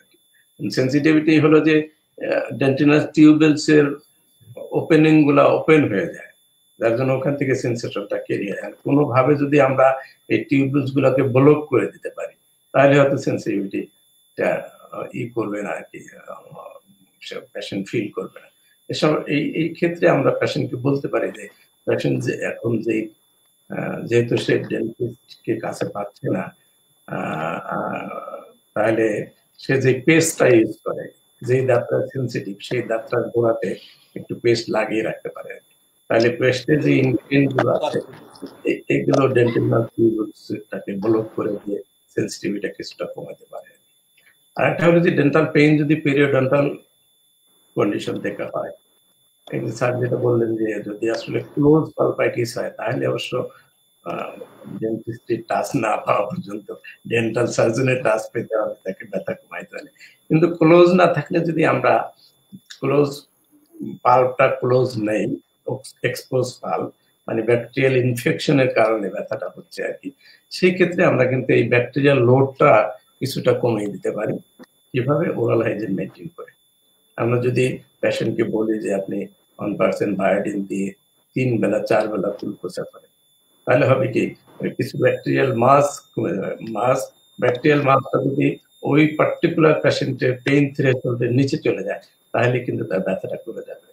তাহলে সে যদি ওরাল হেলথ, ওরাল হাইজিনটা মেনটেন করে এবং মাউথ ওয়াশ দিয়ে 3 বার 4 বার কুলকুচা করে, তাহলে কিন্তু এই আপাতত ব্যথাটা তার কমে যাবে। ধন্যবাদ স্যার। আশা করি আমাদের যারা যেসব পেশেন্ট এই সমস্যায় আসলে সম্মুখীন হচ্ছে তারা কিছুটা হলেও প্রতিকার পাবে। অনেক অনেক ধন্যবাদ। আরো কিছু কমেন্টে চলে যেতে চাই, তারপর পরবর্তী প্রশ্নে চলে যাব। আমাদেরকে কমেন্ট করেছেন শহীদুল ইসলাম, তিনি লিখেছেন what a great session, all my mentors in single frame. Thank you so much. আরো একটি কমেন্ট করেছেন Ashraful Alam, all legendary person in one screen. Thank you so much. আমাদেরকে আরো একটি প্রশ্ন কমেন্ট করেছেন গোকুলচন্দ কুন্দু, সকল শ্রদ্ধেয় শিক্ষকদেরকে ধন্যবাদ। Thank you so much. পরবর্তীতে আমি শ্রদ্ধেয় কাজী বিলুর রহমান স্যারের কাছে একটি বিষয় জানার আমার ইচ্ছে আর কি, সেটি হচ্ছে যে আমাদের অনেক সময় দেখা যায় ম্যাক্সিলোফেশিয়াল সার্জারিতে পেরিকরোনাইটিস একটি কমন একটি ব্যাপার। তো এই প্যান্ডেমিক সিচুয়েশনে একজন পেরিকরোনাইটিস এর পেশেন্ট আসলো আমাদের চেম্বারে, তো তাকে আমরা সাধারণত কিভাবে সব ধরনের প্রোটোকল মেনটেন করে তার ট্রিটমেন্ট প্ল্যানে যাব? ধন্যবাদ। আমার মনে হয় আসলে সময়টা ডেফিনেটলি একটা ডিফিকাল্ট সময় করোনার কারণে। পেরিকরোনাইটিস ওরাল সার্জারিতে তো অবশ্যই ডেন্টালের এই প্রবলেমগুলো নিয়ে সবাই ডিফিকাল্টিস ফেস করতে হবে, কারণ পেরিকরোনাইটিসের যদি আমরা পার্টিকুলার চিকিৎসাতে যাই, তো অ্যাকিউট ফেজে যখন আছে তখন অ্যাকচুয়ালি দেখা দরকার যে করোনা রোগীটা আসলে যে রোগীর হচ্ছে সে আসলে করোনা কি করোনা না অথবা আক্রান্ত কিনা এটা বোঝার ব্যাপার। যদি অ্যাকর্ডিং টু যে যে ধরনের সিচুয়েশনে সে যোগাযোগ করবে সেই অবস্থাটা স্যার শামসুল আলম স্যার যে বলছিলেন যে আসলে ডাক্তারদের উচিত হবে প্রথমে ফোনে ওনাদের সাথে কথা বা অ্যাপয়েন্টমেন্ট না দিয়ে প্রথম কথা বলা এই জন্য যে অনেক সময় আছে যে পেরিকর্নাইটিস আসার দরকারও হয়তো নাও হতে পারে, কারণ তার যে সিমটম গুলো অ্যাকিউট ফেজ থাকে সেগুলা যদি বাসায় বসে সমাধান করা সম্ভব হয় তাহলে বলবো যে আসলে করোনার সময় চেম্বারে না আসাটাই সবচেয়ে বেটার বা না আনাটাও বেটার। কারণ দুজনেরই সম্ভাবনা থাকতে পারে, আর কার আছে কার নেই সেটা যেহেতু বোঝা যায় না, যেহেতু কমিউনিটি আউটব্রেক আছে এখন। সো সেই ক্ষেত্রে অবশ্যই চিন্তা করতে হবে, ফার্স্ট প্রেফারেন্স দিতে হবে যে বাসায় চেষ্টা করা।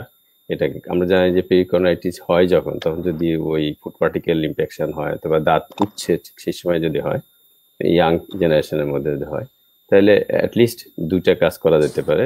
একটা হলো যে তাকে তখন গার্গেল করা যেতে পারে, রেঞ্জিং করা যেতে পারে অ্যান্টিসেপটিক দিয়ে, যেমন আমরা কমনলি করি ভাউথওয়ান ভায়োডিন মাউথওয়াশ দিয়ে করা যেতে পারে, অথবা ওয়ার্ম স্যালাইন দিয়ে করা যেতে পারে, যে প্রদাহটা লোকালি যেটা আছে সেটা যাতে কমে থাকে। একই সাথে অ্যানালজেসিক খাওয়া যেতে পারে আর তার দেওয়া যেতে পারে। আর তার সাথেও যদি আমরা মনে করি যে অ্যাডিশন টু ডাক্তারের সাথে যোগাযোগ করে অ্যান্টিবায়োটিক দিয়ে সাময়িকভাবে বন্ধ করে রাখা যেতে পারে, যে অবস্থাটা কি দাঁড়ায়, এটা রিকোয়ার করছে অথবা সিভিয়ার ফর্মে যাচ্ছে অথবা সে উপশম অবস্থাতে আছেন। যদি উপশম অবস্থাতে থাকতে পারেন তাহলে আমি মনে করি যে টাইম দিতে হবে অ্যাটলিস্ট, দিয়ে পরে হয়তো একটা সুইটেবল টাইমে তার এটা ফাইনালি চিন্তা করতে হবে। সেজন্য তিনটা ফেজে চিন্তা করা যেতে পারে, যে প্রথমে নিজে বাসায় চেষ্টা করা, সেটা সেলফ হেল্প বলা যেতে পারে, যেমন ডাক্তার সাথে যোগাযোগ করেই পরামর্শ দিয়ে সেটাকে সমাধান করা। পরে যদি দেখাই যাচ্ছে আসলে কোনোভাবেই এটা যাচ্ছে না, তাইলে তখন চিন্তা করতে হবে যে আর্জেন্ট কেয়ারে নেওয়ার প্রশ্ন আসতে পারে। যদি সোয়েলিং হয়ে যায়, ফুলে যায়, সেখান থেকে অ্যাবসেসের দিকে যেতে চেষ্টা করে, দ্যাট উইল বি অ্যাবসেস হতে গেলে তখন তার জন্য এটা ডিসকমফোর্ট শুধু না, সিরিয়াস প্রদাহ নিয়ে এসে যখন কাজ চলবে তখন এটা অ্যাবসেস থেকে আরো সিরিয়াস হতে পারে, স্পেস ইনফেকশন হতে পারে, লগ বা ট্রিসমাস হয়ে এসে মুখ হা করার জন্য অনেক কষ্টকর পরিস্থিতি তৈরি হতে পারে, সোয়েলিং অনেক সময় গলার দিকে যেতে পারে, অনেক কিছু হতে পারে। তো সে কারণে সেগুলো যাতে না হয়, যদি ওই প্রাইমারি অবস্থাতেই শেষ না হয়, তাহলে অবশ্যই আর্জেন্ট কেয়ারের জন্য যোগাযোগ করা দরকার। আর্জেন্ট কেয়ার কারা করতে পারবে, কিভাবে করতে পারবে, এটা সেট করার বিষয়। আমার মনে হয় যে সেখানে কোভিডের যত ধরনের নিয়ম কারণ আছে প্রোটেক্টিভ সিচুয়েশনে ডাক্তারদের থেকে এবং রোগীকে সেবা দেওয়ার প্রশ্ন আসতে পারে। তো প্রোটেক্টিভ সিচুয়েশনটা আসলে এমন যে যে পরিমাণ সার্ভিস দেওয়া দরকার। পেরিকর্নাইটিস হলে তো সাধারণত দুটো কাজ হয়, একটা হলে আস্তে আস্তে দাঁত যদি উঠে তো ভালো, আর যদি না হয় ম্যাক্সিমাম ক্ষেত্রে কি করা হয়, দাঁত ফেলতে হয়। তো দাঁত ফেলাটা আসলে এক্সট্রাকশন অফ সার্জিক্যাল এক্সট্রাকশন এই মুহূর্তে আউটডোরে করাটা কিন্তু বেশ ঝামেলাপূর্ণ, কারণ অনেক সময় এই ধরনের সার্জারিতে সময় লাগে এবং অনেকগুলো জিনিস ইনভলভ। সেখানে মেডিকেল ডেন্টাল পার্সোনালস আছে যারা এর সাথে কাজ করেন। যদি আমরা আউটডোরের কথা ভাবি, তো সেই আউটডোরটা যদি সেভাবে মানে কোভিডের নিয়ম কানুন মেনে না করা হয় তাহলে কিন্তু সমস্যা থাকতে পারে। এই জন্য আমি বলবো যে এই সমস্ত ক্ষেত্রে অবশ্যই আমাদের প্রথমে ভাবতে হবে যে ইনিশিয়ালি যখনই হয় তখনই যাতে তারা যোগাযোগ করে ডাক্তারদের সাথে, তাহলে হয়তো প্রাইমারি ম্যানেজমেন্ট দিয়ে মাঝে মাঝে সময় গেলে একটা সময় আসবে যখন আসলে কোভিড সাবসাইড করে যাবে, এরকম আউটব্রেক থাকবে না, তখন চুজ করা, যথেষ্ট নিয়ম কানুন মেনে সার্জারি করার চেষ্টা করা। আর যদি সেটা আরো অন্য পর্যায়ে যায়, যেমন ইমার্জেন্সি কেয়ারের প্রশ্ন আসতে পারে অনেক সময়, কারণ পেরিকর্নাইটিস থেকে দেখা গেলো অ্যাবসেস হয়েছে, অ্যাবসেস হলে নর্মালি যাওয়ার সুযোগ কম, সেক্ষেত্রে আমাদেরকে ইমার্জেন্সি ম্যানেজমেন্টের জন্য ইমার্জেন্সি ম্যানেজমেন্ট ডিপার্টমেন্ট যেখানে আছে সেখানে যেয়ে যোগাযোগ করে ইমার্জেন্সি চিকিৎসার প্রশ্ন আসতে পারে। যে অ্যাবসেস হলে অ্যাবসেস কেয়ার ডেফিনেটলি ড্রেন করা দরকার, এবং সেই ড্রেন করার প্রশ্নটা যখন আসবে তখন তো কারণ অ্যাবসেসের সিকুয়েলি গুলো অনেক ধরনের, অনেক সময় খারাপ হতে পারে, সেটা সোয়েলিং হয়ে মুখের নিচের দিকে ফ্লোরের দিকে আসতে পারে, স্পেস ইনফেকশনের দিকে যেতে পারে, শ্বাসকষ্টের দিকে যেতে পারে। যদি শ্বাসকষ্ট কখনো হয় তাহলে এটা অ্যাডিশনাল একটা মানে ধরা যাক যে একজনের রুগী সে জানে না তার করোনা আছে, তার সাথে তার তো একটা ঝুঁকি আছে শ্বাসকষ্টের, আর তাছাড়া আবার তার সাথে যদি এই ধরনের কিছু যোগ হয় তাহলে এই জিনিসটা অনেক বেশি ম্যাসিভ আকারে হতে পারে। তো এই জন্য আমার মনে হয় যে ইমার্জেন্সি ডিপার্টমেন্টের সেটা ব্যবস্থা, যে অ্যাবসেস হলে সেগুলো টেক কেয়ার করা দরকার। তাহলে হয়তো বা সমাধানটা হবে। তো এই 3 ফেজে চিন্তা করা যেতে পারে। তো প্রথম ফেজটাই আসলে মূলত যোগাযোগ করার মেন জায়গা, যে ইনিশিয়ালি ম্যানেজ করা যায় কিনা। ইনিশিয়ালি যদি ম্যানেজ করা যায়, এবং এটা সহজ, এই জন্য বলছি যে ডেন্টাল সার্জন যারা আছেন ওনাদের সাথে রোগীকে সরাসরি ফোনে যোগাযোগ করে তার সাইন সিমটম গুলো বোঝার চেষ্টা করা, এবং তাকে 24 আওয়ার্স থেকে শুরু করে 48 ঘন্টা, কোনো সময় 72 ঘন্টা পর্যন্ত তাকে অ্যানালজেসিক, অ্যান্টিবায়োটিক, মাউথওয়াশ এগুলোর আন্ডারে রেখে দেখা দরকার যে আসলেই তার সিমটম লেস হচ্ছে না সিমটম বাড়ছে। যদি সিমটম বাড়ে তখন এক ধরনের বিষয়, সিমটম কমে গেলে তখন তাকে সেভাবে ম্যানেজ করে টাইম, সময় কালক্ষেপণ করে সুবিধাজনক সময়ে সার্জারির দিকে, প্ল্যানিং সার্জারিতে নিয়ে যাওয়া। ধন্যবাদ স্যার, এত চমৎকার, এত সুন্দর করে আমাদেরকে বুঝিয়ে দেওয়ার জন্য। এই মুহূর্তে আমি স্টেজে ডেকে নিতে চাচ্ছি আমাদের শ্রদ্ধেয় হেলাল উদ্দিন কে, যিনি হচ্ছেন হিসেবে কর্তব্যরত আছেন ওরাল হেলথ ফাউন্ডেশন বাংলাদেশে। আমি শ্রদ্ধেয় ডক্টর হেলাল উদ্দিন স্যারকে কিছু বলার জন্য অনুরোধ করছি।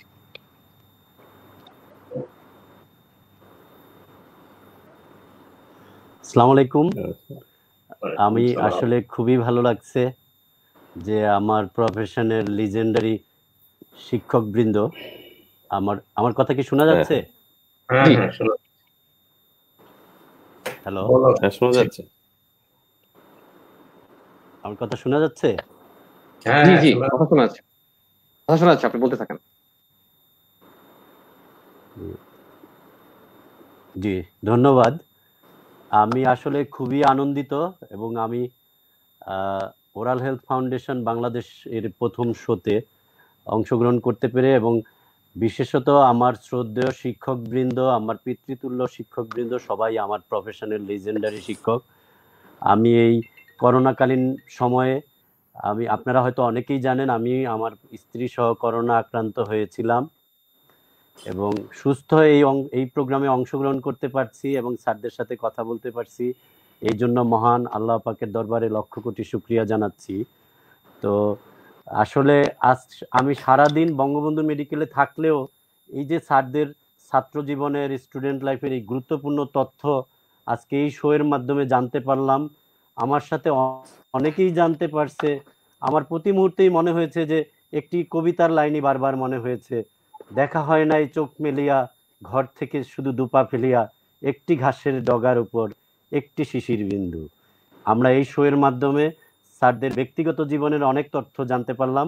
ধন্যবাদ এই শোকে এই আয়োজন করার জন্য। আমি একটি প্রশ্ন রেখে আমি শেষ করতে চাই, সেটি হচ্ছে এই করোনাকালীন সময়ে আমরা ওরাল হেলথ ফাউন্ডেশন থেকে একটি টেলিমেডিসিন সার্ভিসের আয়োজন করছি। তাছাড়া সবাই, বাংলাদেশের সকল জনগণ, সকল চিকিৎসক যারা রুগীরা আছে, এরা চেম্বারগুলো যেহেতু অনেকগুলোই বন্ধ, সীমিত পরিসরে চিকিৎসা সেবা হচ্ছে, আমরা অনলাইনে সবাইকে পরামর্শ দেই। আমি শামসুল আলম স্যারকে অনুরোধ করব, আমরা যাদের পালপাইটিসের পেইন হলে যখন রুগীরা সহ্য করতে পারে না, আমরা আমাদের গতানুগতিক ধারায় পেন কিলার, অ্যান্টিবায়োটিক অথবা অ্যান্টি আলসারেন এসব দিয়ে রাখি। আপনি স্যার আপনার দৃষ্টিকোণ থেকে আমরা টেলিমেডিসিনের ক্ষেত্রে কি প্রেসক্রাইব করলে আমাদের রুগীরা অনলাইনে ভালো, তাদের জন্য এটি ভালো পরামর্শ হবে, এ ব্যাপারে যদি আমাদেরকে বলতেন, এতে আমার মনে হয় আমার দেশের অনেক জনগণ উপকৃত হবে। ধন্যবাদ। ধন্যবাদ হেলাল। আসলে এটা প্রশ্নের উত্তর কিন্তু আমরা মনে শুরুতেই দিয়েছি। আসলে অ্যাকুইট পালপাইটিস যেটা আছে, এই ব্যথাটা কিন্তু আসলে বললাম, আমি প্রথমে শুরুতে কিন্তু বলেছি সুইসাইডাল পেন। এত ব্যথা হয়, তীব্র ব্যথা। আমার জীবনে আমার দেখা অনেক কেসে আমি দেখেছি যে পেশেন্ট আসে মনে হচ্ছে বলতো হয় ব্যথা কমাবেন, নাহলে আমি সুইসাইড করবো, এর জন্য দায়ী আপনি থাকবেন, এই ধরনের কথাও কিন্তু অনেকবার শুনতে হয়েছে। তো কাজে এই ব্যথাটা কমানোর কিন্তু এখন তোমার পজিটিভ ফ্যাক্টরটাকে ফাইন্ড আউট করতে হবে। দাঁতটা যদি ইনট্যাক্ট থাকে, এনামেল ডেন্টিন যদি ইনট্যাক্ট থাকে, এবং সেখানে যদি ক্যাভিটি ওপেন করা ছাড়া, পালসাকে এক্সপোজ করা ছাড়া ব্যথা কমানো কিন্তু শুধু মেডিসিন দিয়ে, যেটা আমাদের আলী আজদ স্যারও বললেন যে এটা আসলে কোনোভাবে সম্ভব না। অ্যাক্সেস ক্যাভিটি আমাকে করতেই হবে। আর যদি করতেই হয়, সেই ক্ষেত্রে আমার একটা অ্যাডভাইস থাকবে যে you must maintain the protocol, standard protocol. শুধু প্রটোকল করতে হবে না, কারণ এখন এই মুহূর্তে আজকে আমি যেটা বলে দিলাম যে হ্যাঁ তোমরা যাই ওপেন করো, কিছু হবে না, কিন্তু এটা আমাদের এই সময়টা কিন্তু এমন একটা সময় মাঝ দিয়ে আমরা পার হচ্ছি, এই সময়ে আমার মনে হয় এই অ্যাকুইট কেসগুলো উইদাউট প্রটোকল এটাকে কোনোভাবে ওপেন করা ঠিক হবে না। সেক্ষেত্রে আমরা টেলিমেডিসিনের মাধ্যমে, যেটা তুমি বললাম যে হ্যাঁ এখানে আমরা যদি এখানে অ্যাকুইট পালপাইটিস থেকে কিন্তু দেখা যায় যে পেরিওডন্টাইটিস ডেভেলপ করে, হট টুথ যেটাকে আমরা বলে থাকি, টাচ করা যায় না, পেশেন্ট ক্যান নট চিউ, যে খাইতে গেলে ঘুমাইতে গেলে দুইটা কম্বাইন্ড হয়ে যায়। তো এই ক্ষেত্রে অ্যান্টিবায়োটিক একটা দিলে হয়তো কিছুটা কাজ করবে। একটা আমরা ব্রড স্পেকট্রাম একটা অ্যান্টিবায়োটিক দিয়ে দেবো, এবং সেই সাথে আমার মনে হয় যে আমরা পেন কিলার তো দিতেই হবে। এটার সাথে যে আমি যেটা আগেও বলেছিলাম, একটু সিডিটিভ কিছু দিতে হবে, একটা সিডিটিভ কিছু যদি দিয়ে দিই আমরা এটার সাথে, এবং পেন কিলার দিব আমরা ডাবল ডোজ, যদি তার যদি গ্যাস্ট্রিক থাকে তাহলে ওটাকে কাভারেজ দিয়ে তারপরে আমরা ডাবল ডোজ, অথবা এখানে যদি বডি ওয়েট কম থাকে সেখানে ডাবল ডোজ দেওয়া যাবে না, তাকে ইনজেকশন ফর্মে হয়তো দেওয়া যেতে পারে, অথবা আমাকে তার সাপোজিটরি দিতে পারি আমরা, দিয়ে ব্যথাটা কমিয়ে তারপরে তার কোভিড টেস্টটা করে দেন আমরা ওটাকে ওপেন, আমরা নেক্সট অ্যাপয়েন্টমেন্ট হয়তো করে দিতে পারি। এটাই আমার সাজেশন থাকবে। কিন্তু উইদাউট নোয়িং যে তার টেস্ট করা ছাড়া এটাকে ওপেন করতে যাওয়া, উইদাউট প্রটোকলের মধ্যে কিন্তু যদি হয়, আমরা আজকে হয়তো সময় পাবো না, এখানে আমাদের ইন্ডিয়ান এন্ডোডন্টিক অ্যাসোসিয়েশন থেকে কিন্তু তারা একটা প্রটোকল অলরেডি তারা দাঁড় করিয়েছে। আমরা বাংলাদেশে চেষ্টা করছি, আমি মুরল স্যারের সাথে কথা বলবো যে আমরা এন্ডোডন্টিক সোসাইটির মাধ্যমে হয়তো আমরা একটা প্রটোকল খুব শীঘ্রই হয়তো দিতে পারবো, এটা নিয়ে কাজ হচ্ছে। তো সেই প্রটোকল যদি আমরা দিয়ে দিই, এই প্রটোকলের কিন্তু এই প্রটোকলটা যদি আমরা বাস্তবায়ন করতে চাই তাহলে কিন্তু সেখানে হবে কি, আমাদের ইয়ং ডেন্টিস্টদের জন্য প্রবলেম হবে, যেখানে খুব ব্যয়বহুল হয়ে যাবে। ব্যয়বহুল হয়ে গেলে আমাদের দেশে এখনো যে অবস্থা, করুণ অবস্থা, এখানে সাধারণ মানুষের কাছে পয়সা নেই, তারা এসে আবার অতিরিক্ত টাকা দিয়ে এটা করা, এটা আসলে রিয়েলি এটা খুব টাফ হবে। তবে তারপর আমরা বলবো যে কিছু কিছু ভাইটাল জিনিস আছে, যে জিনিসগুলো ছাড়া কোনোভাবে এটাকে যেন কাজ না করা হয়। সেই ক্ষেত্রে শুধু মেডিসিনের মাধ্যমেই, টেলিমেডিসিন অথবা এখানে দাঁতটাকে আর কি করবে, এখানে তো অ্যারোসল ক্রিয়েট হবে, যে কাজই করতে যাক, ওপেন করতে গেলে অথবা দাঁতটাকে গ্রাইন্ডিং করতে গেলে তার অ্যারোসল ক্রিয়েট হবেই এখানে, কাজে সেইটা অ্যাভয়েড করতেই হবে। ধন্যবাদ। ধন্যবাদ, আশা করি উত্তরটি আসলে পেয়েছেন। এই মুহূর্তে আমি আসলে পরবর্তী কমেন্টে চলে যেতে চাচ্ছিলাম আর কি। হেলা স্যার, কি আর কিছু বলতে চাচ্ছেন?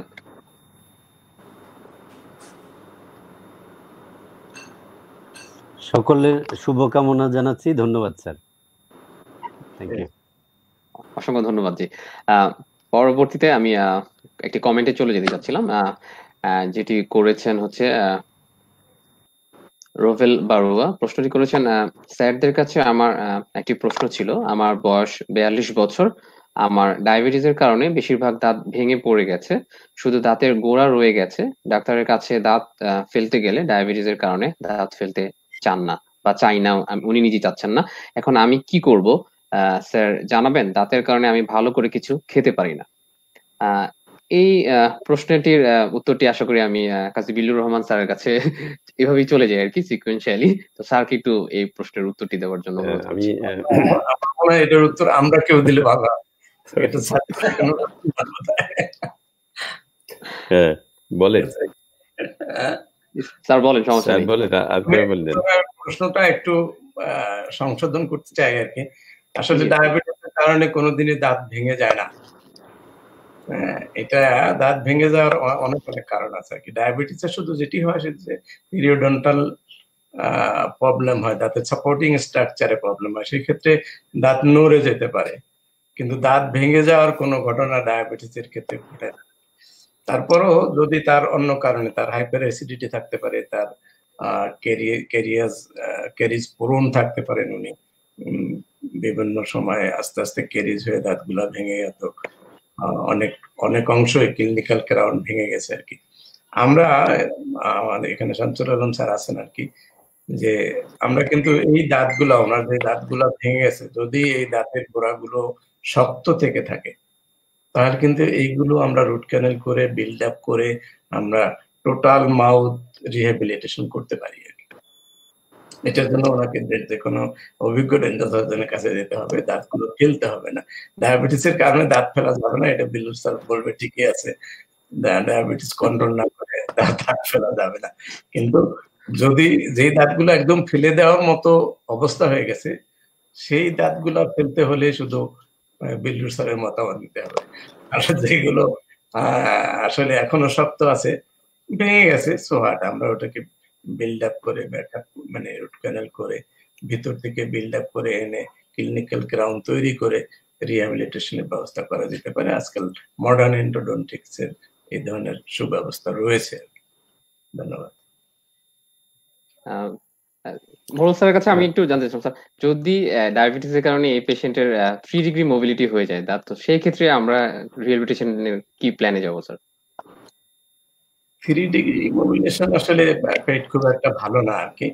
তারপরেও আসলে যে জিনিসটা করা যেতে পারে সেটি হলো যে এই দাঁতটা আগে ইমোবিলাইজ করতে হবে, স্প্লিটিং এর মাধ্যমে বা ওয়ারিং করে পাশের দাঁতের সাথে যদি আমরা ইমোবিলাইজ করি এবং এটার পার্টটাকে এক্সট্রাপেট করে দীর্ঘদিন রেখে এবং পেরিওডন্টাল কিউরিটেস করে দিই আর কি, তাহলে পেরিওডন্টাল মেমব্রেন গুলা আবার রিঅ্যাটাচড হওয়ার একটা সম্ভাবনা থাকে। সেভাবে দাঁতটাকে সেভ করা যেতে পারে। এটা পেশেন্টের এইজ, পেশেন্টের শারীরিক মেডিকেল কন্ডিশন এগুলোর উপর ডিপেন্ড করে। ধন্যবাদ স্যার। কাজী বিলির রহমান স্যার কিছু বলতে চান? আমার বলাটা আসলে স্যার যেটা বলেছেন ঠিক আছে, যদি মানে সময় একটা ফ্যাক্টর। আমি যেটা বললাম যে যেটা যদি ফেলতেই হয় তাহলে কি করবে, সেটা উনি তো ফেলতে চাচ্ছেন, সেই ক্ষেত্রে কি করতে হবে? হ্যাঁ সেই ক্ষেত্রে সেটা যদি, যেহেতু এটা করোনার সময়, এখানে দুইটা জিনিস, মানে আমরা একটা ইনফেকশাস ডিজিজ প্রোটোকল মেনটেন্স এবং হাইলি কন্টিজিয়াস ডিজিজের মধ্যে কথা নিয়ে আসছি এখন। আমি নর্মাল সময়ের কথা হলে সেটা ভিন্ন জিনিস। তো কন্টাজিয়াস ডিজিজ মেনটেনেন্স প্রোটোকল যেটা আছে সেটা মেনটেন না করে কোনো প্রফেশনের কাউকেই এইটা করতে যাওয়াটা কিন্তু রোগীর জন্যও ঠিক না, ডাক্তারের জন্যও ঠিক না। তাই সেই পরিস্থিতিতে মেনটেন করে করা। এখন যদি আমরা ভাবি যে একটা রোগীর এরকম সে ফেলতে চায় কিন্তু করোনার কারণে সে বা পাচ্ছে না বা সেরকম, তো অবশ্যই সেখানে চিন্তা করতে হবে যে প্রোটোকল, সেটা দাঁত ডায়াবেটিক রোগীদের জন্য যে ডেন্টাল সার্জনরা যে প্রোটোকল মেনটেন করে সেটা মেনটেন করেই তার দাঁত ফেলে দেওয়া উচিত। কিন্তু মাথায় রাখতে হবে যে আমি করোনার সময় দাঁত ফেলছি। আমরা যদি করোনার সময় অ্যারোসলের কথা চিন্তা করি তাহলে দাঁত স্বল্প সময়ে ফেলে দেওয়ার যে ব্যবস্থা, অথবা যে কোনো পরিস্থিতিতে ডেন্টাল মানে ডাক্তার রুগীকে হসপিটালে অথবা আউটডোরে যত কম সময়ের জন্য রাখা যাবে সেটাই বেটার। তো সেই জন্যে আমি মনে করি যে ডিজিজ একটা কন্ডিশন আর সময় একটা কন্ডিশন। ডিজিজ কন্ডিশন কনসিডারেশনে যদি নর্মাল হয় তাহলে আমরা আগের প্রোটোকল আগে যেটা ছিলই, কিন্তু বর্তমান কন্ডিশন ভিন্ন।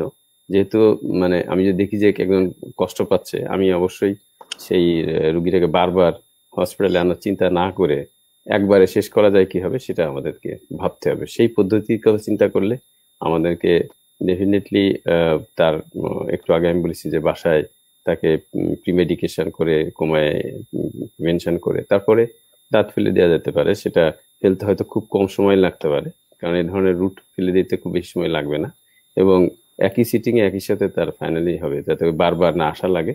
এবং আসলে ডায়াবেটিসের রোগীরা তো অনেক, একটু আগে স্যার প্রথমে বলেছিলেন যে ডায়াবেটিসের রোগীরা করোনা যা বলছে সেটা অনুযায়ী ডায়াবেটিস বা অন্য কোমরবিডিটিদের যাদের আছে তাদের জন্য ঝুঁকিপূর্ণ বেশি এই ধরনের একটা ইনফেকশন। সো এই ধরনের কন্টাজিয়াস ডিজিজে যদি একজন ডায়াবেটিসের রোগী অসুস্থ হন তার জন্য আরো বেশি ঝুঁকি বেড়ে, করোনাতে অসুস্থ হন তাহলে আরো বেশি ঝুঁকি বেড়ে যাবে। সেই জন্য যত স্বল্প সময়ের মধ্যে যদি অ্যাকিউট ফেস করতেই হয় তার যত স্বল্প সময়ের মধ্যে দাঁতটা ফেলে দেওয়া যায় সেটা তার জন্য বেটার হবে, আদারওয়াইজ তাকে এটা ক্যারি করতে হবে। তো আর অন্যান্য যে আমাদের ডেন্টালের যে অন্যান্য যে প্রোটোকল গুলো আমরা নর্মালি করি, যেমন আমরা দাঁতটা রাখবো, তারপরে তাকে ট্রিটমেন্ট দেব, তারপরে তাকে ধরেন রুট ক্যানাল করবো বা ডেঞ্চারের জন্য প্রস্তুতি নেব, এই যে প্রসিডিউর গুলো আছে এটা মাল্টিপল প্রসিডিউরের প্রশ্ন আসবে। তো এই মুহূর্তে মাল্টিপল প্রসিডিউরটাকে অ্যাভয়েড করার জন্য চেষ্টা করা উচিত যতটা পারা সম্ভব। ধন্যবাদ স্যার। শামসুল আলম স্যার কিছু বলতে চান এই প্রশ্নের ব্যাপারে? না সেটা আমি ওই যে প্রোটোকলের কোনো বিকল্প নেই আসলে। এই সময়ে প্রোটোকল ছাড়া হাত দেওয়া ঠিক হবে না। সেটা যাই করি আমরা, তুলতে যাই অথবা এন্ডো চিকিৎসা করি, যেটাই করি, তবে অল্প সময়, যেটা বিল্লু বললো খুব ইম্পর্টেন্ট জিনিস। এন্ডো করতে গেলেও আমার একটা অ্যাডভাইস থাকবে যে তারা যেন সিঙ্গেল ভিজিটে করার চেষ্টা করে, এক্সপার্টদের কাছে যাইতে হবে এবং সিঙ্গেল ভিজিটে অল্প সময়ের মধ্যে যত কম সময়ে এটা শেষ করা যায় সেদিকে লক্ষ্য রাখা উচিত, যাতে মাল্টি ভিজিট আমরা না যাই। সেটা এক্সট্রাকশন হোক, এন্ডো হোক, অথবা অন্য কোনো চিকিৎসা, হাইপার সেন্সিটিভ যে কোনোভাবে হোক, এটা অল্প সময়ের মধ্যে সিঙ্গেল ভিজিটে করা উচিত। ধন্যবাদ স্যার। আশা করি দর্শক আপনি আপনার প্রশ্নের জবাব পেয়েছেন। এই মুহূর্তে আমি ব্যাক স্টেজ থেকে ডেকে নিতে চাচ্ছি ডক্টর মামুনুর রশিদ, যিনি প্রেস অ্যান্ড পাবলিকেশন সেক্রেটারি হিসেবে আছেন ওরাল হেলথ ফাউন্ডেশন বাংলাদেশে। আমি ডক্টর মামুনুর রশিদকে অনুরোধ করছি কিছু বলার জন্য। আসসালামু আলাইকুম আমার প্রিয় শিক্ষকবৃন্দ। তো আমি বেশি সময় নিব না। আমি ধন্যবাদ জানাই ওরাল হেলথ ফাউন্ডেশন বাংলাদেশকে এত সুন্দর একটা প্রোগ্রাম আয়োজন করার জন্য, এবং আশা করি ইনশাআল্লাহ এই ওরাল হেলথ শো ভবিষ্যতেও আমাদেরকে আরো সুন্দর সুন্দর প্রোগ্রাম উপহার দিবে এবং আমরা অনেক কিছুই জানতে পারবো। তো আমি কথা না বাড়িয়ে ডিরেক্টলি চলে যাচ্ছি প্রশ্নে। আমি যেহেতু পেইন ম্যানেজমেন্ট নিয়ে কথা, তো ডেন্টিস্ট্রিটাই হলো আমরা জানি যে আসলে ব্যথা, কারণ ব্যথা না থাকলে হয়তো দাঁতের ব্যথা না থাকলে আমাদের ডেন্টিস্টদের এতটা দাম থাকতো না এই পৃথিবীর প্রতিটা জায়গাতেই। তো সেটা কিসের কারণে, অ্যাকিউট পালপাইটিস হোক বা সেটা পেরিকরোনাইটিস বা যে কোনো ফ্র্যাকচারের কারণে বা অ্যাক্সিডেন্টাল কারণেই হোক না কেন। তো আমি আমার প্রশ্নটা করতে চাই, সেটা হলো যে শামসুল আলম স্যারের কাছে, যে স্যার আমরা জানি যে ইমার্জেন্সি কন্ডিশন যেটা জানি আমরা যে দাঁতের ক্ষেত্রে, যে acute pulpitis, acute periodontal periapical periodontitis আর অ্যাকিউট পেরিএপিক্যাল অ্যাবসেস। তো এই তিন ধরনের যে কন্ডিশন, এই কন্ডিশনগুলোর ব্যথাগুলো আলাদা আলাদা ভাবে আমরা আসলে কিভাবে ডিফারেন্সিয়েট করতে পারি? ব্যথা ডিফারেন্সিয়েট করার জন্য তো আসলে অ্যাকুইট পালপাইটিস যদি হয় সেখানে ব্যথা অ্যাকুইট, তিনটাতেই অ্যাকুইট পেইন হবে, তিনটাতেই হট কুথ হিসেবে আমরা চিহ্নিত করে থাকি। তো ব্যথা এখানে যেমন যদি আমার পেরিওডন্টাইটিস যদি হয় সেখানে আমাদের যেমন দাঁতটাকে টাচ করা যাবে না, আর যদি আমাদের অ্যাকুইট পালপাইটিস হয় ক্লোজ থাকে সেখানে অনেক সময় দেখা শুধু পালপাল ইনভলভমেন্ট আছে, সেখানে কিন্তু পেশেন্টের শুধু হিস্ট্রি থেকেই কিন্তু আমরা তার ডায়াগনোসিস করতে পারবো। আর ওখানে আমরা এক্সামিন করলে পারকাস করলে সেখানে ব্যথা করবে না, কিন্তু যখন অ্যাপিক্যাল পেরিওডন্টাইটিস হবে হটকট থাকবে, সেখানে দেখা যায় পেশেন্ট হিস্ট্রিতেও বলবে যে আমি টাচ করতে, I can not touch the tooth, আমি বাইট করতে পারি না, খেতে পারি না, এবং পারকাস করার সময় আমি ব্যথা পাবো। আর ওখানে আমার দুটাতেই রেফার্ড পেন হতে পারে, তবে নর্মালি অ্যাকুইট পেরিওডন্টাইটিসে রেফার্ড পেন এত বেশি হয় না, কিন্তু যদি ক্লোজ পালপাইটিস হয় সেখানে আমাদের রেফার্ড পেন থাকবে, রাত্রে ঘুমাইতে পারবেন না, সে মাথায় ব্যথা যেতে পারে, কানে ব্যথা যেতে পারে, চোয়ালে ব্যথা যেতে পারে, শরীরের বিভিন্ন জায়গায় কিন্তু ব্যথাটা রেফার্ড হতে পারে, এটা তার জন্য একটা ডিসকমফোর্ট থাকবে। আর অ্যাবসেস যদি হয় এখানে ব্যথাটা কিন্তু লোকালাইজ পেইনটা থাকবে, সে পেশেন্ট দেখাবে সেখানে একটা সোয়েলিং থাকবে, হিস্ট্রি অফ থাকবে, হিস্ট্রি যদি না হয় তাহলে সেখানে দেখা যাবে প্রিভিয়াসলি কোনো কাজ করা হয়েছে, এমন হতে পারে প্রিটার এন্ডো করা হয়েছে অথবা অন্য কোনো ফিলিং করা হয়েছিল বা এই ধরনের কোনো হিস্ট্রি হয়তো থাকবে, সেখান থেকে হয়তো দেখা গেল যে সিকুলি হিসেবে একটা অ্যাবসেস ডেভেলপ করছে। পেরিফেরাল অ্যাবসেস যখন হয় তখন কিন্তু ওখানে বোন ডিস্ট্রাকশন হয়, এবং বিল্লুর খুব ভালো এটা বলতে পারবে যে এটার ম্যানেজমেন্টের জন্য, যে কিন্তু পেইনটা কিন্তু এখানে থ্রবিং একটা ব্যথা থাকবে, পেশেন্টের সোয়েলিং থাকবে, এটাও অসহ্য ব্যথা। এখানেও আমরা বলি যে হট ফুড যেটা, যে পেশেন্ট টাচ করতে পারে না, এবং এখানে আমরা রেডিওগ্রাফ অথবা আজকাল যে সমস্ত টুলসগুলো আছে এই ইনভেস্টিগেশনের মাধ্যমে আমরা এটাকে কনফার্ম করব, কনফার্ম করার পর then we can provide the treatment or management.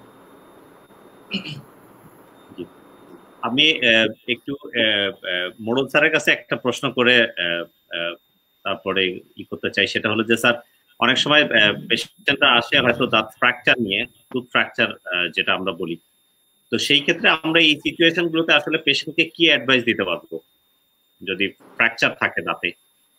আসলে এটা ডিপেন্ড করবে যে কোন জায়গায় ফ্র্যাকচারটা কোন পার্টে, কি হরিজন্টাল ফ্র্যাকচার না গ্রাউন্ড পার্টে ফ্র্যাকচার না রুট ফ্র্যাকচার, এটা ডিপেন্ড করবে তোমার ফ্র্যাকচার লাইন ইনভলভমেন্টের উপরে আর কি। এবং এই ফ্র্যাকচারের কারণে অনেক সময় দেখা যায় শুধু এনামেল ফ্র্যাকচার, সেখানে পেশেন্ট তেমন কোনো কমপ্লিকেশন নাই, কমপ্লেন করছে না পেশেন্ট কোনো, সেটা এখন এই করোনা মুহূর্তে তাকে কিছু না করাই ভালো। তারপর যদি ডেন্টিন ইনভলভ হয় তাহলে ডেন্টিন সেন্সিটিভিটি হতে পারে, সেই সেন্সিটিভিটি ট্রিটমেন্ট দিতে হবে।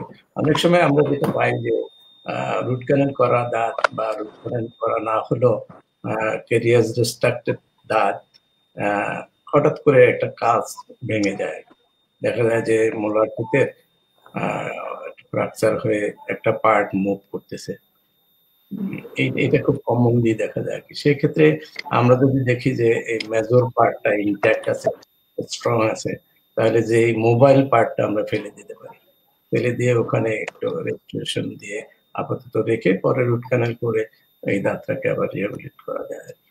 হ্যাঁ, এখানে স্যারের সাথে একটু সংযুক্তি করে যেতে পারে, মানে আমি মনে করছি যে বলা যায় কিনা, সেটা হচ্ছে যে ফ্র্যাকচারের মানে নেচারটাই আসলে বোঝার মূল বিষয়। এখানে তিনটা জিনিস একইভাবে আমাদের বুঝতে হবে, যে তিনটা পার্ট আছে, মানে দাঁতের পার্টে আমি বলছি না, পর্যায়ে চিন্তা করা দরকার। একটা হচ্ছে ইমার্জেন্সি পর্যায়ে, যদি কখনো এরকম হয় যে প্রদাহ সৃষ্টি করে, যেমন দাঁত ফ্র্যাকচার হয়েছে but it is very discomfort for the patient, রাখতে পারছে না, তো হ্যাং হয়ে আছে স্যার যেটা বললেন, সেক্ষেত্রে আমাদেরকে ওই একই কথা ইমার্জেন্সি, এবং আমরা জানি যে দাঁতের এই ভাঙা অংশ অনেক সময় কিন্তু ভেরি ডেঞ্জারাস সামটাইমস ফর, এটা অ্যাসপিরেট করতে পারে, গালে চলে যেতে, মুখে শ্বাসকষ্ট, শ্বাস না নিতে যেতে পারে, সো ইট ইজ ডেঞ্জারাস। তো সেই কথা মাথায় রেখে, যেহেতু আমরা ফ্রিকুয়েন্টলি চিকিৎসাতে যেতে পারছি না, আমাদেরকে অবশ্যই ওয়ান সিটিং এ first of all we have think about যে ফ্র্যাকচার ফ্র্যাগমেন্টের কি করা যেতে পারে, সেটা কি আসলে ট্রিটমেন্ট যোগ্য নাকি ওকে এক্সট্রাকশন করতে হবে।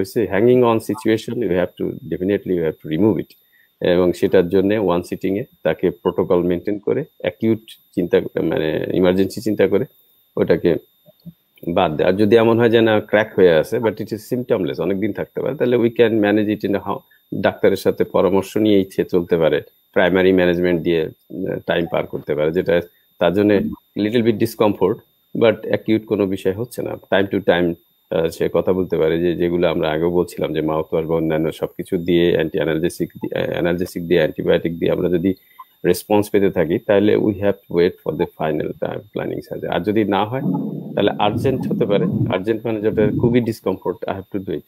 আর আরেকটা জিনিস হতে পারে, ফ্র্যাকচারের কারণে কিন্তু ইমার্জেন্সিও হতে পারে। ইমার্জেন্সি যে সিচুয়েশন, পেইন এমন হয় যে দাস থ্রবিং, তাহলে আসলে দাঁতটা গিয়ে রাখার যোগ্যতা কতটা আছে সেটা চিন্তা করতে হবে, কারণ কমফোর্ট দেওয়া এবং স্বল্প সময়ে কমফোর্ট দেওয়ার বিষয় ভাবার বিষয় এখন, কারণ টাইম ইজ ফ্যাক্টর।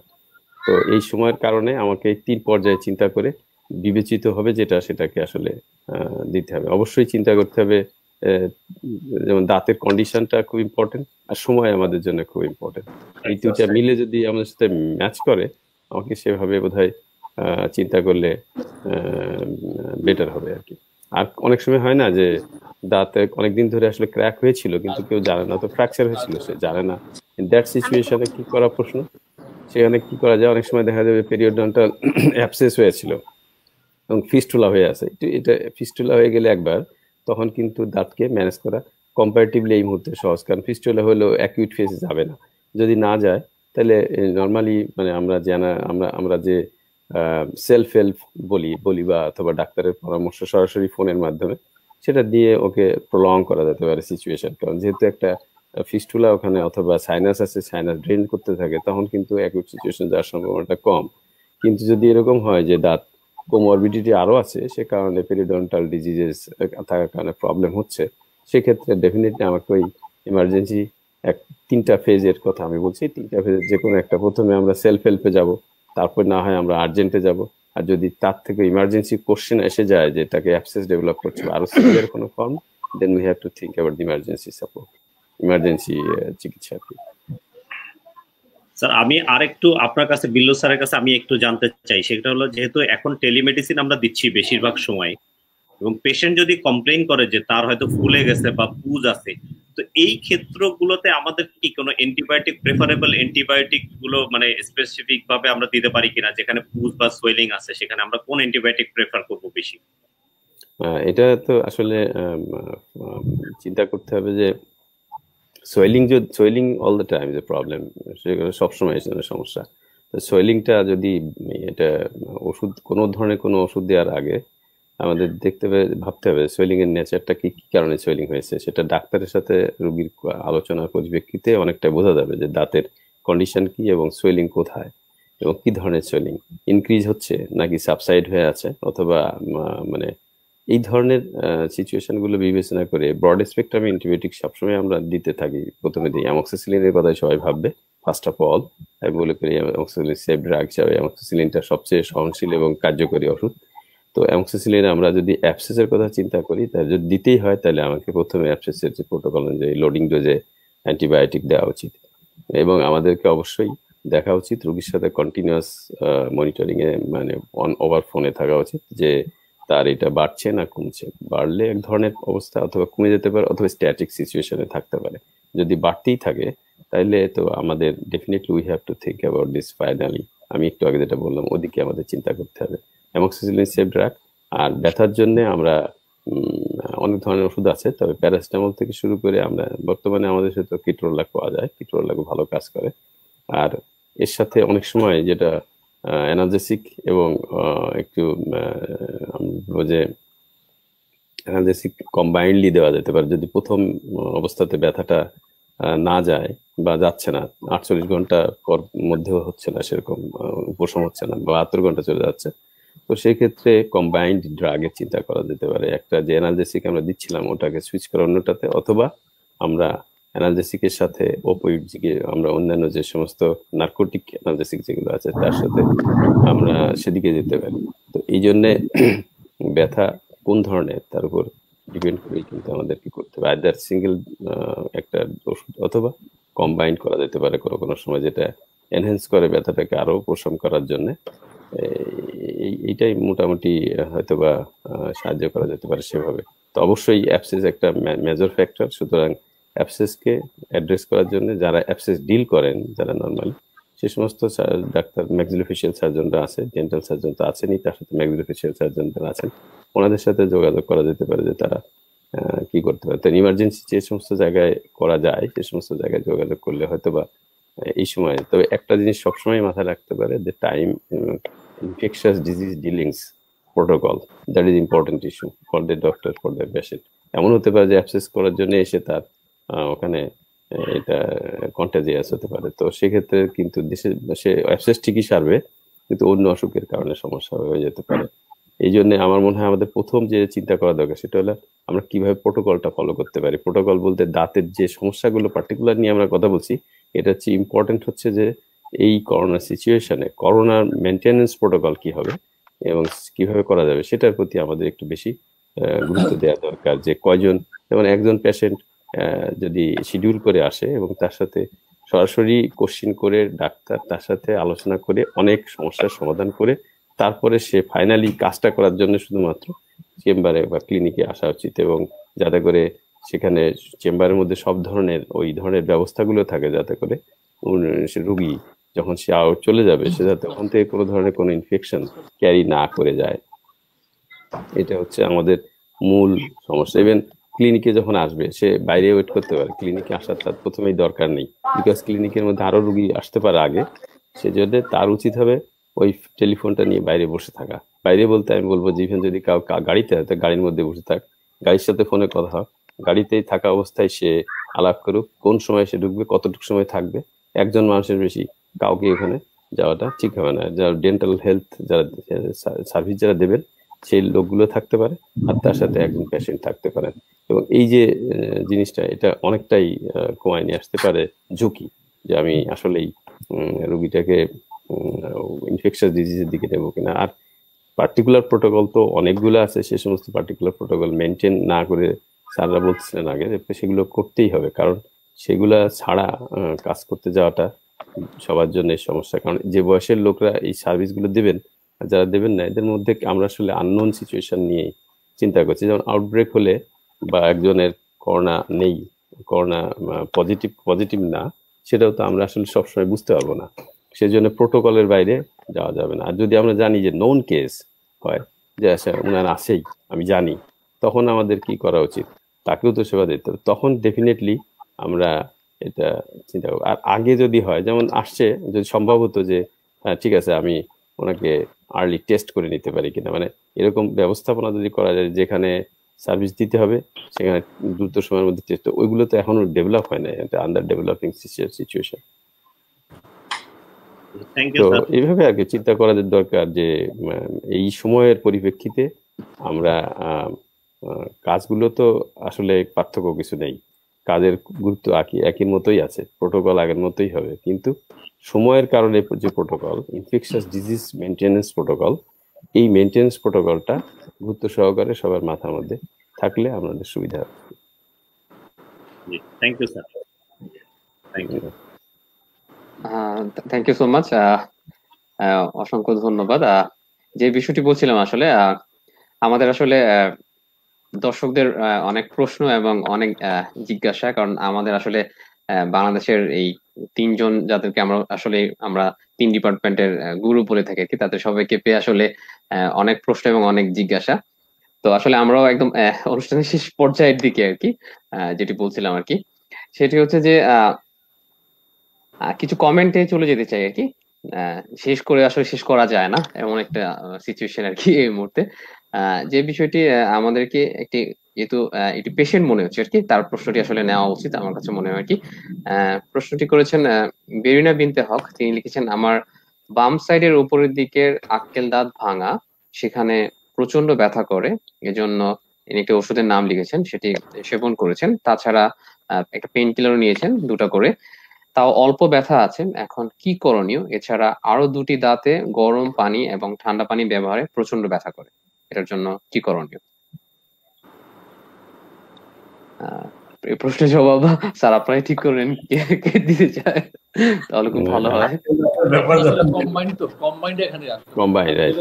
হ্যাঁ, জি, মানে ঠান্ডা গরমে লাগছে সেটার জন্য এক ধরনের চিকিৎসা হবে, আর হলো যেটা আক্কেল দাঁত যেটা ভেঙে গেছে তার সেটার জন্য বিল্লুরের যে ডিপার্টমেন্ট ছাড়া তো মানে আমরা এতক্ষণ যেটা বলে আসলো বিল্লুর যেটা বললো এগুলোকে মেনটেন করতে হবে।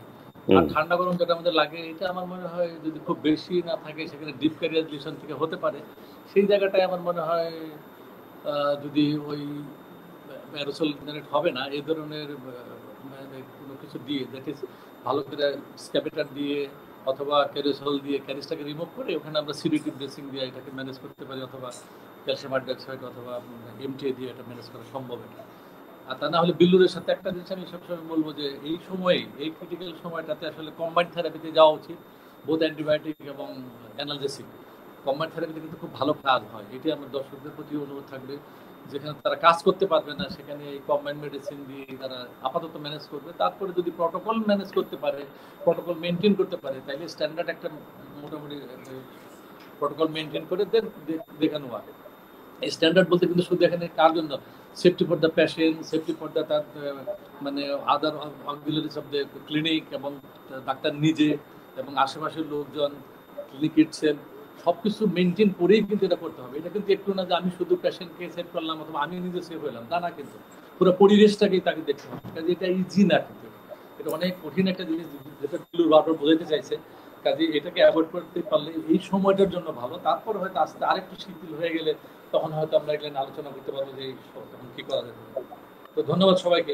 আমার মনে হয় চার্জ চলে গেছে, যে কোনো বন্ধ হয়ে যাবে। আমি একটু বলি, আরেকটু স্যার।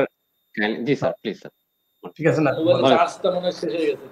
আমি বলছিলাম যে এই যে ওনাদের তো আক্কেল দাঁত ভেঙে গেছে, সেটা উপরের আক্কেল দাঁত ভেঙে গেছে, এটা রিমুভ করা ছাড়া আমার মনে হয় কোনো উপায় নেই। সেটার জন্য যেতে হবে। আর যে বাকি দাঁতগুলো ওনার গরম ঠান্ডাতে ধরে, এগুলো আসলে প্রপার ডায়াগনোসিস দরকার। এর জন্য একটা এক্সরে করে দেখলে তার পার্টিকুলার কোন দাঁতটার কারণে এই সমস্যাটা হচ্ছে সেইটা দেখে সেইভাবে প্রোটোকল অনুযায়ী তাকে চিকিৎসা দিতে হবে। এই জন্য তাকে কোনো একটা ডেন্টাল সার্জনের কাছে যেতে হবে।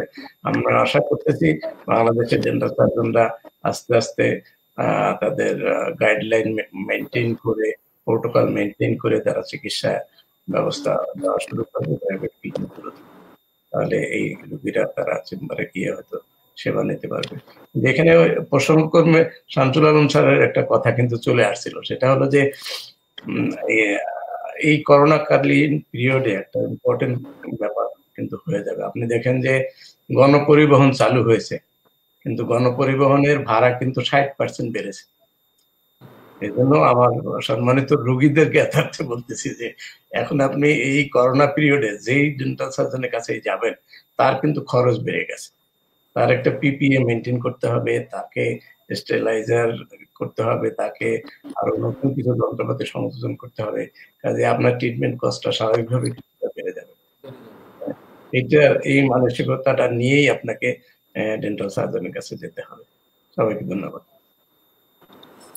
ধন্যবাদ স্যার। আমাদের শ্রদ্ধেয় আজিজ শাইকি স্যার একটি কমেন্ট করেছেন, সেটি হচ্ছে যে good initiative, continuous program should run with senior resource persons. Thank you so much sir. ইনশাআল্লাহ আমরা কন্টিনিউ করব ওরাল হেলথ ফাউন্ডেশনের পক্ষ থেকে ওরাল হেলথ শোটি। ইনশাআল্লাহ সিনিয়র রিসোর্স পারসনদেরকে নিয়ে আমরা আরো থাকবো আজকের মতো ইনশাআল্লাহ। লাস্ট একটি প্রশ্ন একটু নিতে চাচ্ছিলাম, এই এই এখনকার বার্নিং কোশ্চেন আর কি, সেটি হচ্ছে যে এই সময় চেম্বার এনভায়রনমেন্ট ডিসইনফেকশন কিভাবে করব, এটি জানতে চেয়েছেন কামাল শান্ত।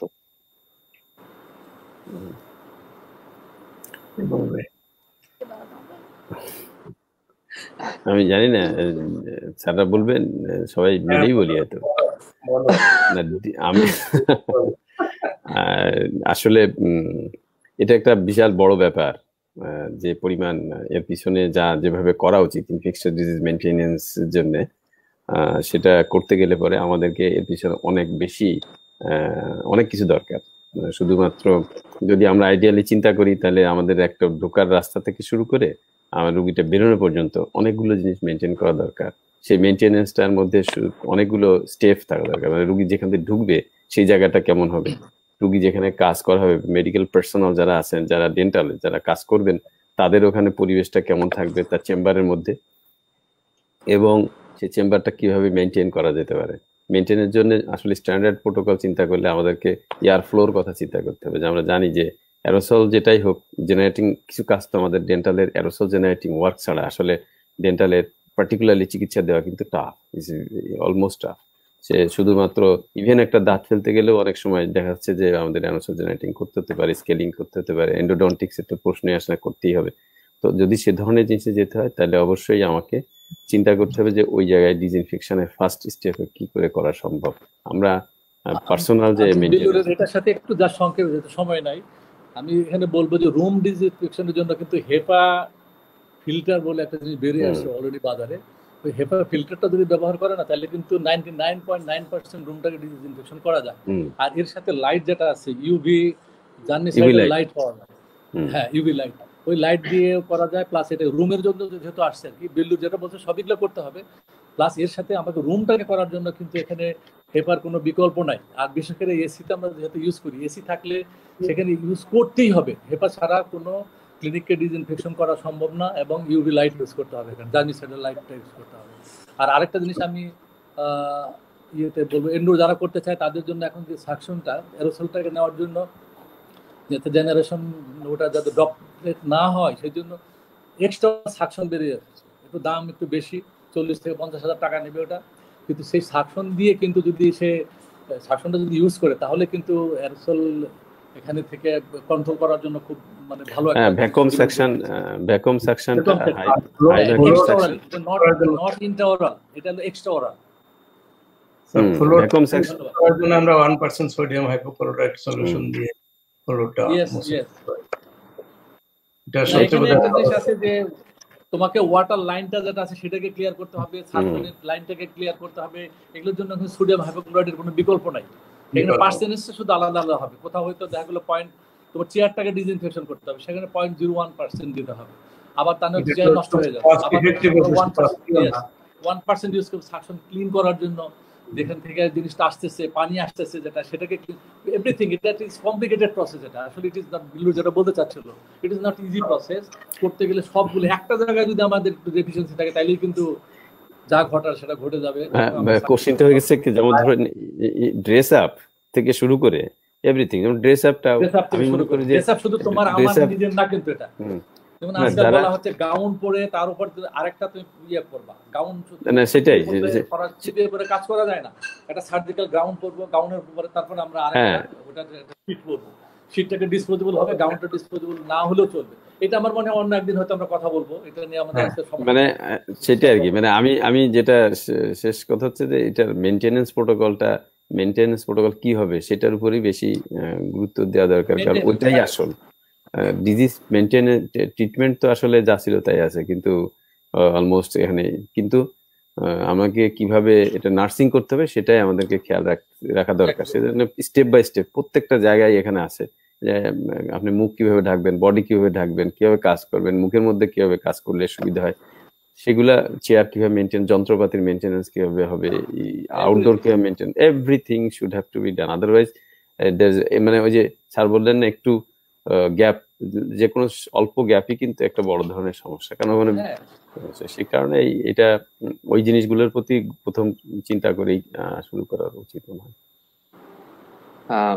ধন্যবাদ স্যার, আপনাদেরকে আসলে আপনারা এত কষ্ট করে আপনাদের মূল্যবান সময় থেকে আমাদেরকে আজকে সময় দিয়েছেন। একদম অনুষ্ঠান শেষের দিকে যে বিষয়টি না বলি নয়, আসলে আমাদের আজকের এই শোর পিছনে যাদের আসলে নিরলস পরিশ্রম ছিল, তাদের মধ্যে একজন হচ্ছেন ডক্টর কামাল আব্দুল্লাহ শান্ত, যিনি কিনা joint and press publication secretary হিসেবে আছেন ওরাল হেলথ ফাউন্ডেশন বাংলাদেশে, যিনি আসলে আমাদের এই ব্যাকগ্রাউন্ড থেকে শুরু করে আমাদের পোস্টার থেকে শুরু করে যা যা আছে সবকিছুর ডিজাইন করেছেন। আশা করি আপনাদের সবার এটি ভালো লেগেছে আর কি। তো এই জন্য আমি শেষের দিকে হচ্ছে ডক্টর আশিস কুমার বণিক স্যারকে ডেকে নিলাম, যিনি জয়েন্ট সেক্রেটারি হিসেবে আছেন ওরাল হেলথ ফাউন্ডেশন বাংলাদেশের। স্যার কিছু বলতে চাচ্ছে শেষের দিকে।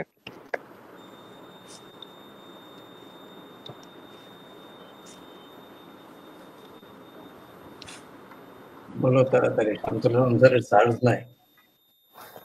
হ্যাঁ, বন্ধ হয়ে যাবে, আমারটা বন্ধ হয়ে যাবে। আশিস শুনতে পাচ্ছ না? ধন্যবাদ স্যারদেরকে। আসলে আমার মনে হচ্ছে যে প্রোগ্রাম যতই দেরি হচ্ছে ততই প্রোগ্রাম জমে যাচ্ছে। অনেক অনেক কোশ্চেন স্যারদের কাছে আসতেছে এবং স্যাররা খুব সুন্দরভাবে আমাদেরকে বুঝিয়ে দিচ্ছেন। এখন আসলে আমার ধন্যবাদ প্রস্তাব দেওয়ার কথা। আমি জানি যে এটা আমাদের প্রথম প্রোগ্রাম। এই প্রোগ্রাম করতে যে আমরা অনেক কিছুই নতুন করে শিখতে হচ্ছে এবং আমরা আশা করতেছি যে ভবিষ্যতে আমরা আরো ভালোভাবে আসতে পারবো। এই প্রোগ্রামটাকে আমাদেরকে উৎসাহ দেওয়ার জন্য আমি শ্রদ্ধেয় মোরল স্যারকে, যিনি এই প্রোগ্রামের ব্যাপারে সবসময় আমাদেরকে অনেকদিন থেকে বলতেছিলেন, তাকে ধন্যবাদ জানাচ্ছি। শামসুল আলম স্যারকে ধন্যবাদ জানাচ্ছি তার মূল্যবান সময় দিয়ে আমাদেরকে থাকার জন্য। অনেকটা বলা যাচ্ছে যে প্রোগ্রামে আসার জন্য সে নামাজও তার সংক্ষিপ্ত করতে হয়েছে। আমাদের বিল্লুর স্যার যে আসলে সময়টা তার যে কানাডার ভ্যাঙ্কুভারে আছেন উনি, ওই সময়টা বাংলাদেশের সাথে এতই ব্যাকওয়ার্ড যে তাকে মনে হয় ভোর 6টার দিকে বা 7টার দিকে ঘুমের থেকে উঠাইতে হয়েছে। সে আমাদের সাথে আছেন। এই প্রোগ্রামটাকে এইরকম মানে খুব সুন্দরভাবে করার জন্য আমাদের যে এটা আসলে প্রেস এন্ড পাবলিকেশন উইংস এর প্রোগ্রাম, আমাদের press and publication secretary Mamun এবং joint press and publication secretary Kamal শান্তর যে শ্রম, এটা আসলে বলা যাচ্ছে যে অকল্পনীয় শ্রম, এটা চিন্তাই করা যায় না। প্রায় পরপর 2-3 দিন রাত্র আমরা প্রায় একসাথে একটা 1টা-1:30টা পর্যন্ত আমরা এই প্রোগ্রামগুলো সাজিয়েছি। আমাদের সাথে থাকার জন্য শিশিরকে অনেক ধন্যবাদ। শিশির, তুমি আমাদের সাথে সবসময় থাকবে এই চিন্তায়, এইটা তোমার আশা করতেছি যে ওরাল হেলথ ফাউন্ডেশনের সাথে থাকবে। আর আপনারা যারা ডাক্তার বাংলাদেশের ডেন্টিস্টরা আছেন, যারা আমাদের সাথে আছেন, তাদের কাছে আমরা বলবো যে ওরাল হেলথ ফাউন্ডেশন সবসময় আপনাদের সাথে ছিল, আছে এবং থাকবে। আমরা পরবর্তী প্রোগ্রামগুলোতে বাংলাদেশের ডেন্টিস্ট্রির লিজেন্ড, বিভিন্ন ডিসিপ্লিনে যে লিজেন্ড যারা আছেন তাদেরকে নিয়ে আসবো এবং বাংলাদেশের ডেন্টিস্ট্রির যারা ছাত্র, যারা জুনিয়র স্টুডেন্ট, আমরা চেষ্টা করব তাদেরকেও জন্য কিছু করার জন্য, শিক্ষামূলক কিছু প্রোগ্রাম করার জন্য। সবাইকে ধন্যবাদ। আর কি শিশির, তুমি শেষ করে দাও তোমার কথা বলে। শেষের দিকে যে বিষয়টি আসলে না থাকলেই হয় না, সেটি হচ্ছে যে স্যারদেরকে অসংখ্য ধন্যবাদ তাদের মূল্যবান সময় থেকে আমাদের ওরাল হেলথ ফাউন্ডেশনের ওরাল হেলথ শোকে সময় দেওয়ার জন্য। একদম শেষের দিকে যে বিষয়টি স্যারদের কাছ থেকে একটু ছোট করে জেনে নিব আজকের প্রোগ্রাম সম্পর্কে এবং ওরাল হেলথ ফাউন্ডেশন সম্পর্কে। একটু প্রথমেই শ্রদ্ধেয় শামসুল আলম স্যারের কাছ থেকে একটু জেনে নিতে চাচ্ছি। এই সুন্দর একটা প্রোগ্রাম আয়োজন করার জন্য। তো আমি মনে করি এই ধরনের প্রোগ্রাম চলতে থাকবে। এটা আমি মনে ভবিষ্যতে অবশ্যই এটা আমাদের জুনিয়র ডাক্তার, সিনিয়র ডাক্তার সবার জন্য এটা খুব বেনিফিশিয়ারি হবে। তো আমি একটা জিনিস এখন বলবো, সেটা হলো আমরা যেন প্রটোকলের বাইরে কোনো কিছু যেন মানে হোমোজিক্যালি যেন কোনো কিছু না করি, এই জিনিসটা আমার অনুরোধ থাকবে। আর 2 নম্বর হলো আমরা যারা এখানে 3 জন আসছি, 3 জনই কিন্তু বয়স হয়ে গেছে। আমি হলাম সবচেয়ে বয়স্ক মনে হয় এখন। তো যাই হোক, আমি টেনশনে থাকি, আমাদের জন্য দোয়া করবো। বিল্লুর যদিও অনেক জুনিয়র আর কি, আমরা 2 জন প্রায় কাছাকাছি, তারপরেও মানে সবসময় একটা ইয়েতে থাকি, টেনশনে থাকি। তোমরা দোয়া করবো আমাদের জন্য যে তোমাদেরকে যেন আরো আল্লাহ যদি হায়াত দিলে এত সময় দিতে পারি। আর যদি কোনো কারণে চলে যেতেই হয়, মাফ করে দেওয়া তোমরা সবাই, আমরা মানে সবাই আমাদের জন্য দোয়া করবো আর কি।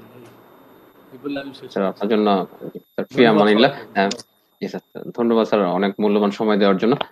এই পর্যায়ে প্রফেসর আলী আসগর মোল্লা স্যারের কাছ থেকে লাস্ট একটু মেসেজ জানতে চাচ্ছিলাম ওরাল হেলথ ফাউন্ডেশন এবং আজকের প্রোগ্রাম সম্পর্কে।